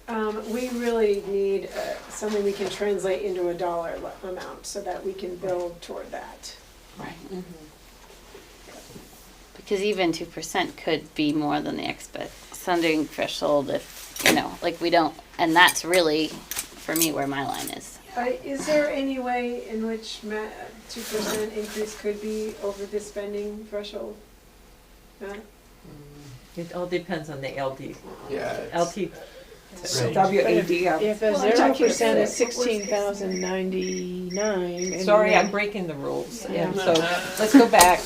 Okay. So there was a question on, and so. Matt's trying to answer? And Matt's trying to answer. Yeah, give me a sec, I'll try to. Something that with I don't wanna guess. I feel like what I heard from Jason and Trisha, that because I was where you are, Ellie, like a minute ago too, is if we set an increase and then I mean, we're not making a final determination on the budget. We're setting a target. So if 2% is what we agree to or something, and then it comes back and whether because of what the state determines in December or just regardless, it crosses the threshold, I think we would revisit that as a board. Yep. It's not as though we would just sort of plod forward without, Right. you know, towards that cliff. And I just wanna make sure, cause I don't know if I'm following the numbers correctly. A 2% increase would be $1 million, which means we'd still have to find $2 million in the budget. Right. Yeah. But it softens the blow. Is that Yes. what you're saying, Steve? Yes. Yeah, okay. Yep. Thank you. While we're waiting. So at the high, Okay. with the 2% increase, and the high end of LTWADM of 2682, your ed spending per pupil would be 15,230. So you're still under the threshold. So you're under. Using which number? That's 2682. That's the high number. What about How about the the lower number? Would be over Would be because over. we're already really close Right. with nothing, I think but. that's what you need to assume. Yeah. Yep, 16,421. Yeah. So it'd be, 421. So you'd be $300 over. $300 over. So 1% probably keeps you under, no matter what. Even in the worst scenario. Okay, we're not doing this right. Suzanne. So I'm wondering just on those numbers, and having been on a board that tried to do the best they could for students, but always keeping the taxpayers in mind and knowing that we couldn't go over a threshold. And working with someone that said, well, even if we get 25 cents under it, we're still under it, that was too close to me. So Steve, would you be willing to, if we amended your motion to 1%? He doesn't have to be a willing, you make it. You can make an motion to Yes. amend. Well, I don't have to do it. Yeah, exactly. So I'm just, based on what Matt just threw out, I would like to Thank you. amend it to a 1% increase, knowing that it could go one way or the other, but it gives us a place to go, or Okay. try. Okay, do I have a second? I'll second. Okay, great. Discussion on the motion to amend the 2% number down to 1%. Discussion. 1% is at the low end of LTWADM, 16,260. Yeah. so it's just slightly over. It's, So and, that still doesn't help us. but it does, because I think we're gonna get an increase in that number. What we don't know is it gonna go all the way up to 2682, right? I think it's likely you'll get an increase anyway because you have more high school students per proportion of your student Yeah. body. So, Right. you know, the number will grow. It's just how much. Yeah, how much? Jason. So 1% increase results in $2.5 million in reduced spend on services. Mhm. To stay under the threshold. Under the threshold. $2.5 million reduction in services. As opposed to 3.1. Any other questions? Yes, Mary I guess Heather. I just want to be clear about, I'm trying to figure out a diplomatic way of saying this. The reduction in the services. I think we also need to look at this as streamlining and tightening the efficiency of the use of the dollars that we get from our taxpayers. So I mean, one of the things that I personally really struggle with is going to the taxpayer and looking them in the eye and saying, yes, we are being very efficient with these dollars. Knowing, you know, that we have some of the struggles that we do with our classroom enrollments and so I just, I don't know that I would characterize it as a reduction in services. And this is a struggle for me because I don't really know, you know, the sort of price tag that's attached to tightening the sales, if you will, right? Like, but we have some room to increase the efficiency of our educational dollars spent, and I think we need to acknowledge that. I'm not suggesting that we cut, you know, super deep, just and be kind of blind about it, but let's be honest. And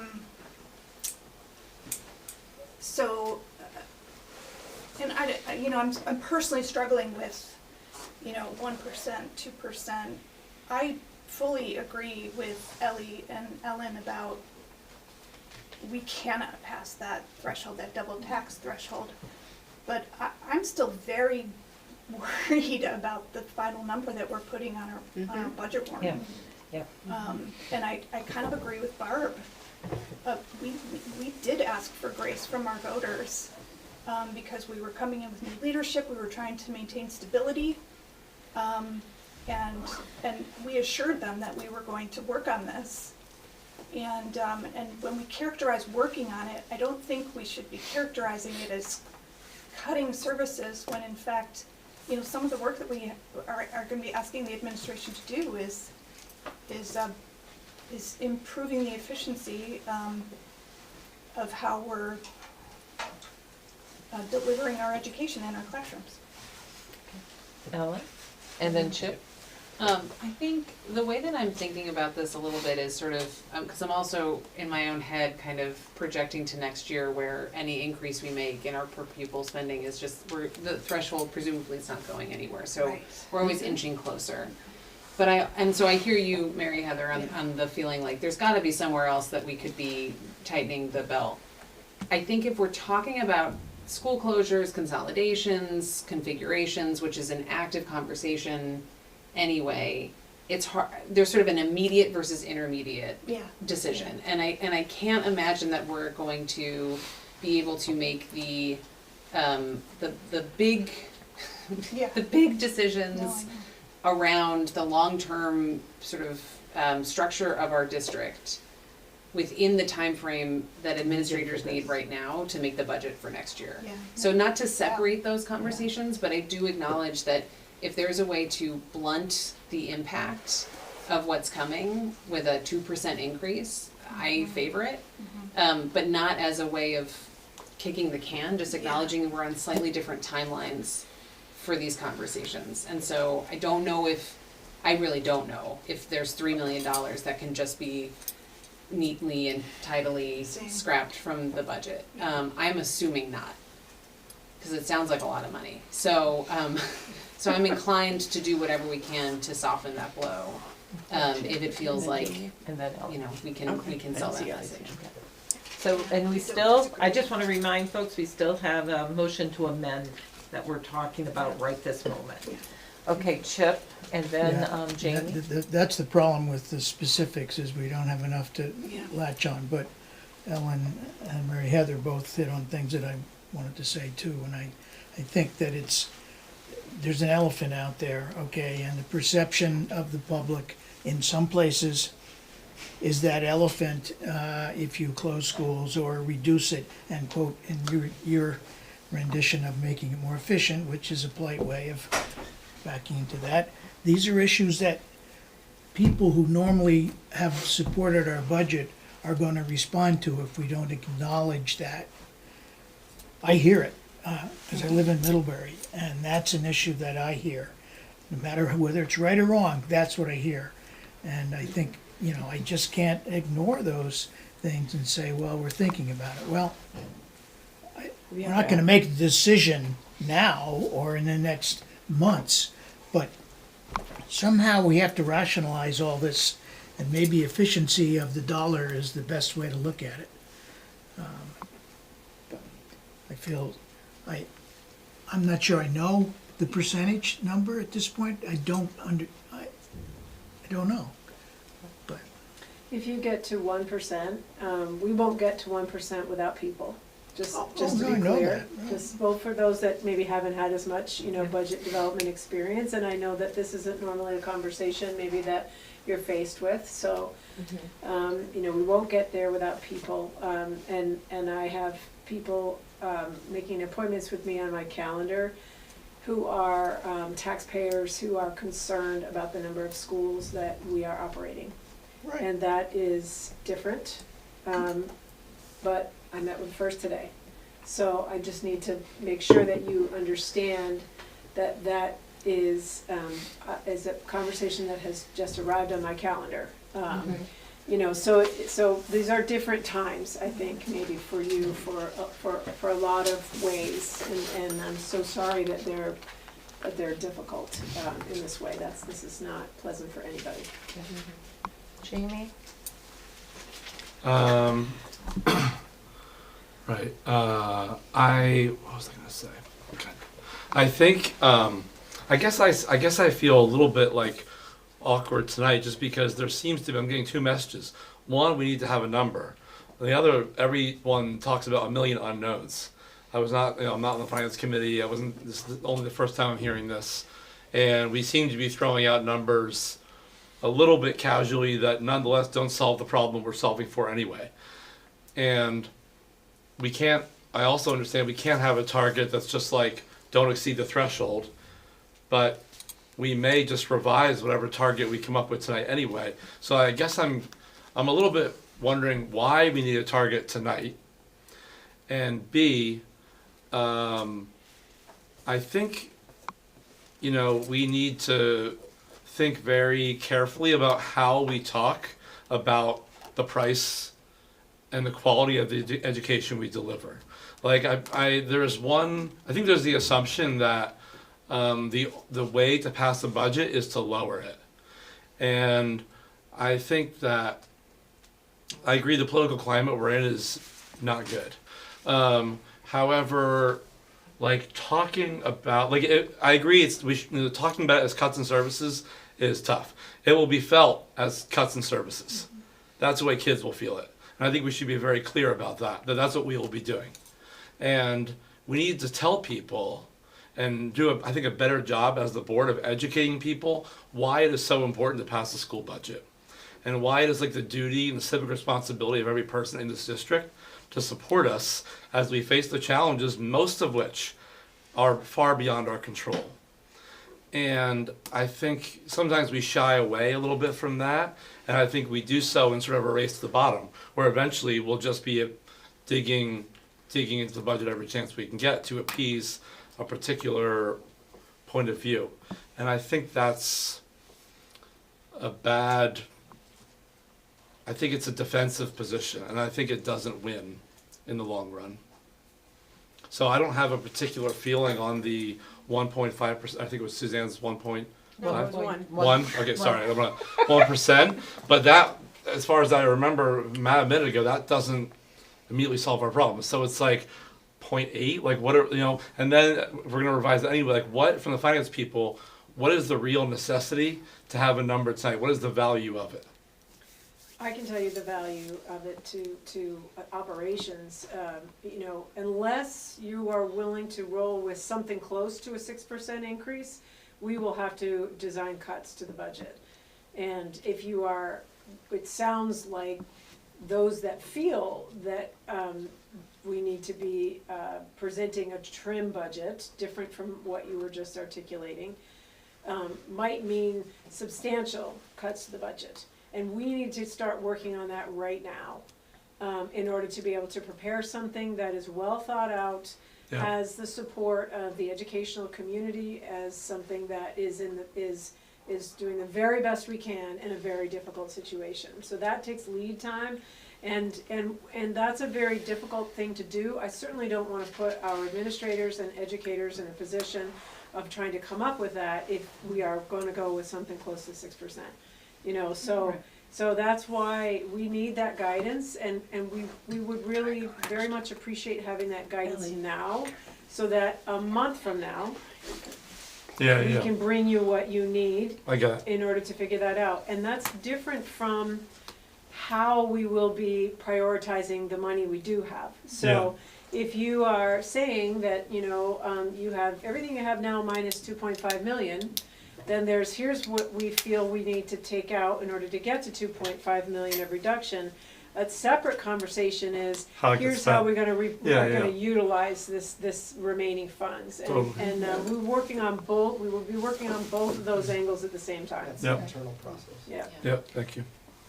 So I wanted to speak to what Mary Heather was saying a while back about the efficiency of our dollars, and how some people brought that up to be more specifically around school closing. And I'm concerned about how the topic of school closing, which I know we need to talk to at some point about, and the plan for the future, often comes along at the same time as these ideas around budget cuts, when in no district in the entire state of Vermont has closing schools decreased the budget the following year. It might reduce future expenses, but it does not reduce it. And even if we closed every single little school, we would not have $3 million in savings, because we would still be educating those students somewhere with money that we would need to take and use there. So by bringing it up, and especially by bringing it up without really naming it in these contexts, I feel like it gives the idea that, oh, well, we could just close these schools and then we'd have the $3 million savings, and that's not true. So I just want to make sure that we're very clear about that, and we talk about that subject in a context where it's not pretending that it's going to save our budgeting issues that we're having right now. Brian. Yeah, I'm looking at scenario 4, which is a -1 in. So, okay, are you, we have a motion to amend on the floor, or on. But maybe. That maybe, okay. No, I won't say it, no. No, go for it, go for it. Forget it. I just, as long as it's in relationship to the motion that's currently on the table. You, go Forget ahead, it. Brian. No. Can I move that we call the motion, the Yeah. amendment to the motion, because the hour's getting late, and we Yep. still have like an hour's worth on our agenda? Sure. All those in favor of calling the question, indicate by saying aye. Which is to amend the motion to 1%. It's to vote on it. To vote on it. Right. Okay, We so, should probably do yeah. A roll call on the amendment. yes. Yes. Okay, so at this point, all those in favor of approving the motion to amend of 1% increase, indicate. As a target. As a target. As opposed to 2%. As opposed to 2%, indicate by saying yes or aye, and we're gonna go around as a roll call. So we're gonna start with Joanna. Aye. Nay. Nay. Nay. Nay. Sorry, I gotta keep up. So, sorry. And I'm not gonna vote right now. Yes. Oh, nay. Nay. Yes. Yes. Okay, so, And Laura, is she still on? oh, Laura. I'm here. Sorry, I know you Laura. Laura. Nay. But we're just voting on what to It's just Change what's Just to be on the change. table that we're then going to talk about. Yes. We're not voting on passing that No, amendment, no, just to no. moving on to being No, able to then talk we'll go back to the original motion, Thank you. Which is 2%. which is 2%. Right. I think it was yay, nay. Did anybody count? Yay. She's writing it. Okay. Yeah. I said nay. I can look at the video. Okay. Sorry But we to need hold to up. know. So we need to Yeah. to see whether it, Um, Brian, I believe. Suzanne, what were you? That was a Nay. yes. And Brian was a No, no. I was just asking a question. No. Jamie? No. I was a nay. Yeah. And I was a Chip yes. was a yes, and Ellie was a yes. And Laura was a nay. Yeah. I have Ellie and I have Laura. So 1, 2, 3, 4, 5 yeses. 1, 2, 3, 4, 5, 6, 7 no's. Is that right? Yeah, Yes. because Barbara didn't go around. Okay. Did y'all hear that okay? Sorry. No, Yeah. I didn't hear it. Let's repeat So the it. motion So that's a failed. no. Motion Motion failed, failed. 5 Motion failed. yeses, Amendment. 7 no's. Right. Yeah, the And amendment. technically, I could vote to tie it, but there's no point But in there- doing that. You wouldn't. Yeah, you wouldn't tie it. Seven to five. No, Oh, we're that's back to right. C. Seven Still to one six. time. Yeah, We're back oh, to yep, C. you're We're back absolutely to right. 2%. Okay. We're back to No, C, the back to 2%. Okay, so now we're back to the original motion. Shh. We're back to the original motion of setting the target at 2% increase.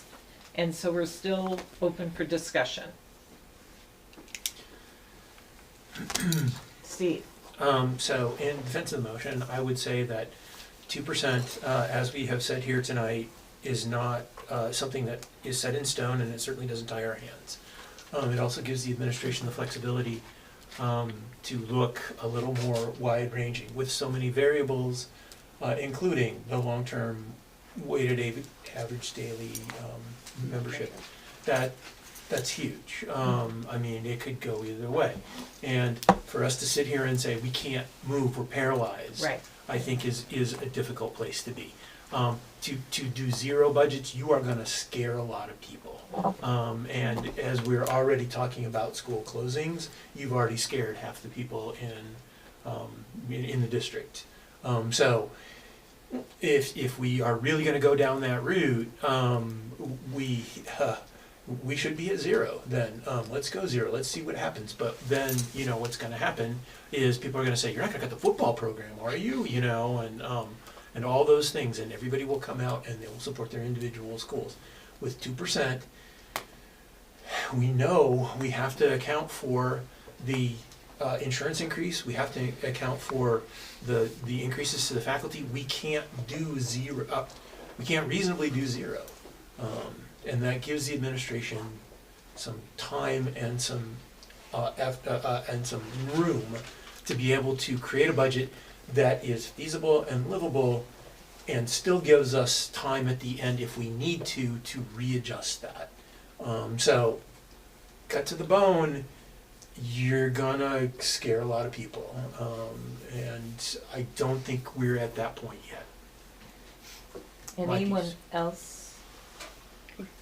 I'm just gonna bring out that we still have the big elephant in the room, which is the Career Center piece that's $1.14 million worth of, without an increase, or whatever Matt said earlier. So that's a lot of money, and That's the whole budget. That's the whole thing. that's the whole Career Center tuition piece. Yeah. Yep. Yeah, so that's a large chunk that is gonna go up by what we don't know, so that, and that's not necessarily, increase in that is not necessarily reflected here. So, Ellie? If we go with this 2% as the target that we're presenting tonight, will Matthew and Wendy, you guys also be working on, will we also get presented with options of a higher number that would still stay under the LDWATM thing? Or would Higher we, number that would stay under the threshold? yeah, What we Yeah. would be focusing on is meeting your 2% target, you know.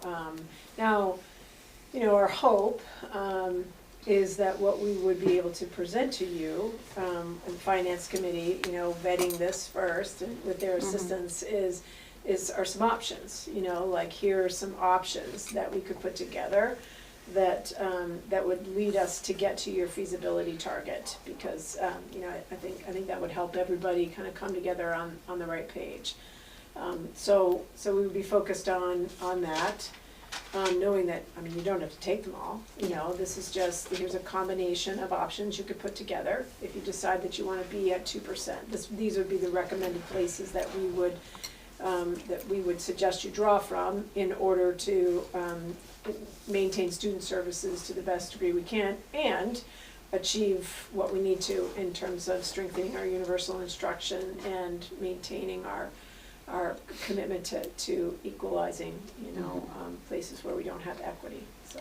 And I'm asking this because I think that if the weighting part comes out at the 8%, the really best case scenario, then maybe we won't want to go all the way to a 2%. You always have that option, that right now you're just giving us guidance as to how we should begin our first draft, and that's how we would be thinking about it. Joanna. How difficult would it be for you to navigate a range in a target? Like you were just talking about options and presenting options, if we were to say like a range between this percent and this percent, and then have options from there, is that too broad a target? It's easier for us to work into a target, and then actually for you to take a look at the options that we give you, and say, we're okay with number 1, 2, and 3. Ooh, 4 we'd really not do. Where does that leave us? Something like that. So, for simplicity's sake tonight, if you give us a target to work from, that's the easiest thing operationally for us to. Which would be the low end of the range. Right. Yeah. Right. It's like Exactly. Yeah. Probably. Sure. And what we're really talking about is them looking at personnel, because 85% of our budget, so they're looking at people. Now, I don't know what $1 million and how many people that is, but it's probably 9 or 10. Yeah. It's 10 teachers. Right. So I'm just saying, we're not talking about decreasing oil. We're talking about major changes. So I think you have to set it low, and then we can go. The 2%. You've got to have a number at least 2. I voted on the 1, but I'll go with the 2. But that's because you've got to start looking at that, and that's the painful part. And like you said, you don't want to scare people, but I don't know how we don't scare people, honestly. I really don't. Any other discussion? Are we ready for the question? Okay. So, all those in favor of setting a target for the fiscal 26 budget to be at a 2% increase target, indicate by saying aye, and we're going to do a roll call. Can we start on that end? Sure can. Aye. Ellie. Aye. James. Aye. Nay. Slow it down, What was please. it? Jamie said. You said nay, Brian? Yes. You said yes? 3 ayes and a nay. Yeah. Suzanne? I'm stuck. Come back to me, please. And Steve. So why don't we Yes. call Yeah. on people? Steve? Yes, Yay. Steve? Yes? Yes. Skip me for a moment. I'm a yay. Yay. Sorry, Mary Heather. No, Ellen's a yay. thank you. Mm-hmm. And Jason? Jason. Jason's a Jason was a nay. nay. Nay. Yep. Joanna's a yay. And Laura. And Laura? Yay, please. Okay. Yes. And then we're coming back to, Suzanne. and Suzanne? Nay. Nay? I'm also a nay, I'm afraid. So what's our, 1, 2, 3, 4, 5, 6, 7, 8 yeses. 1, 2, 3, 4 no's. okay. So the yays have it. So we're gonna set the target tonight at 2% increase. Okay, thank you, everyone. That was hard. I know that was hard. But thank you, we did it. And Barb, first of all, I just want to say, I appreciate just how we discussed this. It is so hard, and I think none of us want this. But I also think, I know for myself, I have this feeling that I want to be very conservative going into the planning so that we can be pleasantly surprised. Hopefully when numbers shake out a little bit better, at least that's my thinking behind it. I just want to acknowledge how difficult this is and how real I think, just the real life impact this has. We get it. I think we get it, and I just thank you everyone for the so I'm gonna move on to the next item. Report of the chair. The only thing I wanted to briefly touch upon was first to thank everyone who filled out a survey, the formative evaluation survey last week on Dr. Baker. We received 10, and the executive committee met after our board meeting on Saturday, our retreat on Saturday, and went through those results with Dr. Baker, and she has all of that information. The next step will be to do a formative evaluation on the budget piece, which we'll need to develop the questions for, but obviously that would be scheduled probably maybe January-ish. February maybe. February. Yeah, February. Toward the end of January. Yeah, to do it. Steve? For those of us who stupidly didn't finish it, would there be a possibility that we could send it directly to Dr. Baker, or would that be inappropriate? I will always take feedback from any board member at any time. That was totally on me, so I'm one of the three that didn't do it, so. If just send me an email Yeah. if you want the link again, and Yeah. I'll open it up. Yeah. Yeah. Okay, sounds good. So moving next is the report of the board.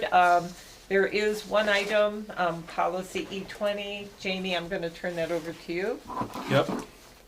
Thank you. You have seen policy E20 before, and we're sending it back to you just because there was a little oversight. If you skip to the policy and the board pack stuff, you'll see an area highlighted in yellow. Basically, the policy as it was written by VSBA includes an option for 2 ways to deal with weapons, which our committee failed to choose one. Just oversight. And we met the other day, and we are recommending that we go with the first option, which say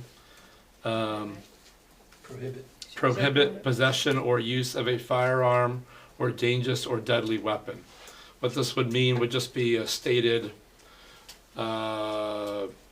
policy that those kind of things would not be allowed on campus.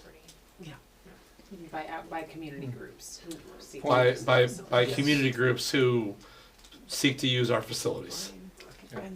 Okay. So if the Axe Throwing Association wanted to have a tournament on our field, you couldn't do that. You did actually talk about fencing clubs for a little while. Yeah, Well, so but basically, I'm using yeah, a non-gun, but a yeah. dangerous So one. basically, what this does is it gives Wendy the room to assess the potential, and I don't know what that job looks like, but I imagine if the axes are made of rubber, then no problem, right? No problem. And but it's up to her. So this sort of is the more conservative option that gives her the most leeway to say yes or no. Okay. And Brian, and then Ellen. In the option that you're talking about, do you have any exceptions in mind? It's only what I just said. Nothing really. Like the fencing club, we probably understand that they use pointed things, but it's probably doesn't. The spirit of this would not prohibit them from fencing. I'm speaking to the firearms. No, we didn't talk about any exceptions. All right, because all right. What I would suggest that there are at least a couple of exceptions, and those would be police. Yes. Those are accepted by federal law already. That's under federal law. That's good. Which But let's put it in here, that there are exceptions. And I don't know who else. There may be, in fact, armed services people who come in for whatever reason, and they're in uniform. Yeah. You know? I hear what you're saying. Okay. I think the cops can bring cop stuff onto campus. I don't think there's anything that we do that prohibits that. And I think that, again, if the armed services, I don't know. But I think this policy is meant to allow the district some Well, I already said that. What do you think? I mean, the second option, which we did talk about, Yeah. from extensive conversations with Pietro earlier, not on this specific issue, but sort of, at least for me, educated me on how, if we went with this second option, we would have to make it available for gun safety courses or gun shows. Meaning, it's not just that those are listed as a possibility that you could say no to. Right, If right, you right. go with that option, then it's not just a possibility, it's a yes if those groups showed up. So nothing in here says anything, this policy doesn't speak to whether or not armed services personnel can come into school Campus. facilities, or whether or not law enforcement can come into school facilities. This is if outside groups want to use school facilities, the conditions under which they may do so. And personally, I don't feel like I would support gun shows using our facilities. So if there's an option that allows for a firm no there, then that's the one that I'm happy with. Okay. Joanna? Yeah, I guess I don't see where it allows the superintendent the leeway to make that decision. I think he's talking about the interpretation of deadly weapon. Right, dangerous and deadly weapon. Oh, Yes. okay, so would that show up in procedure, that it falls under your No, authority or no. something? I have to interpret policy all the time, that's my job, so, yeah. Shall permit, okay. To me, it just says no or yes, but there's Right. no middle person that's gatekeeping. It's the dangerous or deadly weapon part, that Yeah, the has firearm room for use judgment. of a firearm is a definite no. It's truly, we talked about a fencing club. That was, it was like, oh, Right. would this make it impossible for people to come in with Right. like And maybe you have a fencing equipment? fencing team. Okay. I think we do. There is. The Vermont Yeah. Fencing Alliance There does, Yeah. does that very Right. But they have rubber tips, right? Okay. Yeah, So the the- foils are blunted. Yeah, they have rubber tips. So the only question I have, which is not anything about, about guns and gun shows, which I didn't pick up at the last time, which is what I'm wondering, is F, where it says uses that could be reasonably be expected to, or actually do give rise to a riot or public disturbance. Is that not, That's the SBA language. isn't that going to also get us in hot water if Wendy thinks that this could get us in a riot and may not actually be that big of a big deal and says no? I'm just asking. That was all VSBA language from what they put out with this policy. That was. I mean, we there's no That's, yeah. there's no option around F. Like, we mostly tried to focus on the most things where we felt there was some leeway, where Pietro had stipulated some degree of choice, I guess, and we just failed to talk about this one. I guess I'm confused what you're saying. So where it's, I see the F, yeah. you know, uses that could reasonably be expected to, or actually do give rise to a riot or public disturbance. Well, if they give rise to a riot, that would be after or during the event, so that would be kind of hard for Wendy to say that they shouldn't have been there. There are events you could predict would give rise to those Yes. things. I think they're absolutely Reasonably predictably expected, riotous events. And so that's a category which the superintendent may deny. I guess there's some language there. But that's not on the table for I thought we were just That's talking not- about. No, That's I true. was just, Yeah. I Yeah. had just said that I Yeah. missed it the last time around, and that was what I was questioning, Yeah. that's all. Okay. Jason? I'd like to move that we amend policy E20, section 2G, to state that shall prohibit the possession or use of firearms or a dangerous or deadly weapon. I'll second that. Excellent. Any further discussion? All those in favor indicate by saying aye. Aye. Aye. Any opposed? Nay. Any abstentions? Okay, the ayes have it. Okay, So so we'll, we will approve this policy at the next meeting, yeah. despite having just seemingly done that. That's the way it works, right? Yep. Okay. Yep. Thank you. Any other committee have something that they need to bring forward to the board this evening, under report of the board? Okay, next is the second public comment period. Do we have anyone in the room wishing to make public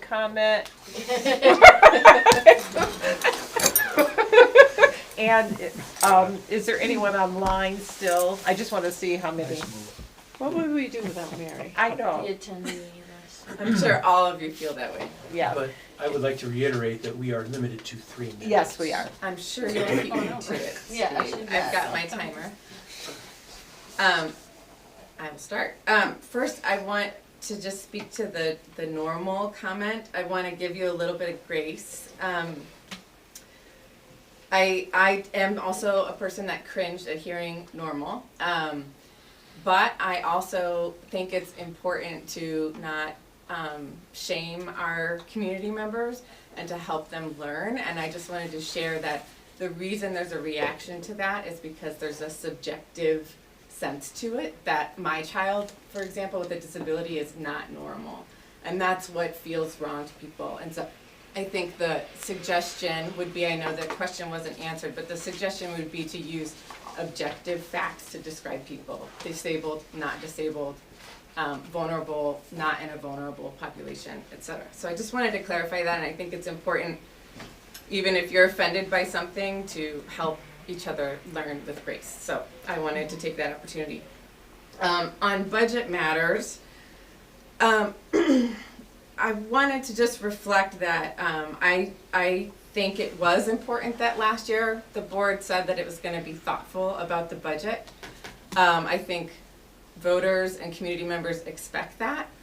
I don't think saying we're going to increase it by this amount or this amount is thoughtful. When I hear thoughtful and when I talk with other community members, it's about really looking into your budget. Are we using our money the right way? Are we advancing our strategic goals? Do we need all of this? Do we have fluff anywhere? I know we don't have a lot of fluff, but for example, our administration budget has increased a lot over the last few years. And it's important to think, like, just to look at that and really justify to our community if that budget is worth it. So when I think about thoughtfulness, it's not about it's not like don't increase my taxes. It's show me that you're using my taxes wisely to educate our children. The other piece of that is I struggle. I appreciate that you are worried about taxes, but your job is to worry about our children's education, not taxes. If voters don't approve what you put to them, they'll tell you, and then you revisit it. But your job is to say, what do we need? What do we need to support our administration in meeting the strategic goals that you set out? And then your job is to sell that budget to our community and not pull the rug out from under it before you've even presented it to the voters. So I encourage you to please think about those things as you continue this journey. Thanks. Is there anyone, 2:45. is there anyone online that would like to make a public comment? Okay, if so, raise your Zoom hand. Seeing none. The next item on our agenda is board reflections. And first, kind of looking at meeting conduct and effectiveness, how we kind of worked as a board. Ellen's going to give her thoughts on that, as others have done before her. And then we have an item after that, which is where boards members can bring up other things that happened in the meeting, public comments, whatever, per our new policy procedure. I thought the meeting went great. Speaking for myself, I find Robert's Rules of Order to be unnecessarily prohibitive in real discussion, and I think when we're talking about anything of substance, whether it's terminology or budgets, the more we're engaging with each other is within, being respectful and allowing space for others is great. So I thought that was a really productive meeting. Okay, thank you. And so with the next, would anyone else like to talk about anything during, other than it's poured? God, it's like a drum on top of our head. Meeting content, other public comment, whatever. If there's something on your mind that you would like to share and bring forward to the whole board, this is your time. Go ahead, Suzanne. I just, whenever we discuss budgets and which way or another in setting targets, it's always a difficult conversation knowing that it can affect and may very well affect members of our community, and I have to say it's one part of the board that I don't necessarily like, because it is so difficult and it brings out so many emotions, and knowing that, yes, by state statute, we have to be fiscally responsible for the taxpayers' money, but it's also, you know, the effects, what it has on education and our children. But I was grateful for all of our conversations, and no fisticuffs came out. As you know, sometimes boards get into it when it starts talking about budgeting targets and things like that. People's tempers sometimes really flare, and I appreciated our honest conversations. Thank you, Suzanne. Anything else on? Chip. I would agree with Suzanne on that, but there's so many variables in this that it is very hard to put your head around it, as Ellen might have said in the way she says things. You know, I'd get my head around this or whatever. But it is. I think we had a very deliberate discussion. There's no right answers here. Right. And we came up with at least a position that, in fact, allows administration to respond to it. And my thought kept, from my years back on boards when our budgets went down in the 80s, the most painful thing we do is riff. It's by far the most painful, not just to the public, but to our employees. So, you know, the way we can discuss this and come up with some place in the middle that satisfies it all as being deliberate, even to Mary's points about looking at needs and not necessarily working around numbers. Sure, this is a whole spectrum, but I felt this was a good discussion, and I thank you. Thank you.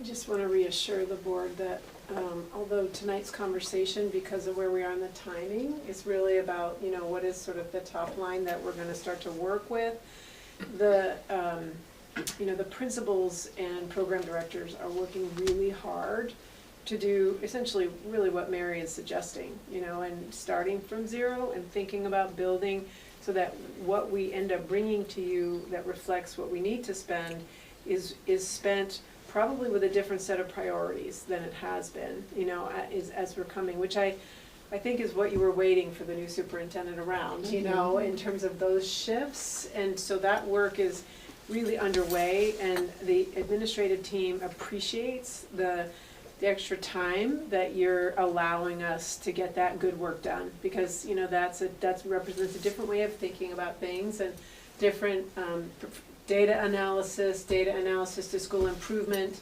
strategies to how much that costs. You know, that's a multi-step process that our administrative team is working really hard to do well. So that's all happening behind the scenes, and I'm excited when that becomes visible to you, you know, which will come in the process, you know, so that's happening. Thank you. Well, last but not least, can I have a motion for? Motion to adjourn. Okay. Thank you. Thank you, everyone. Appreciate it.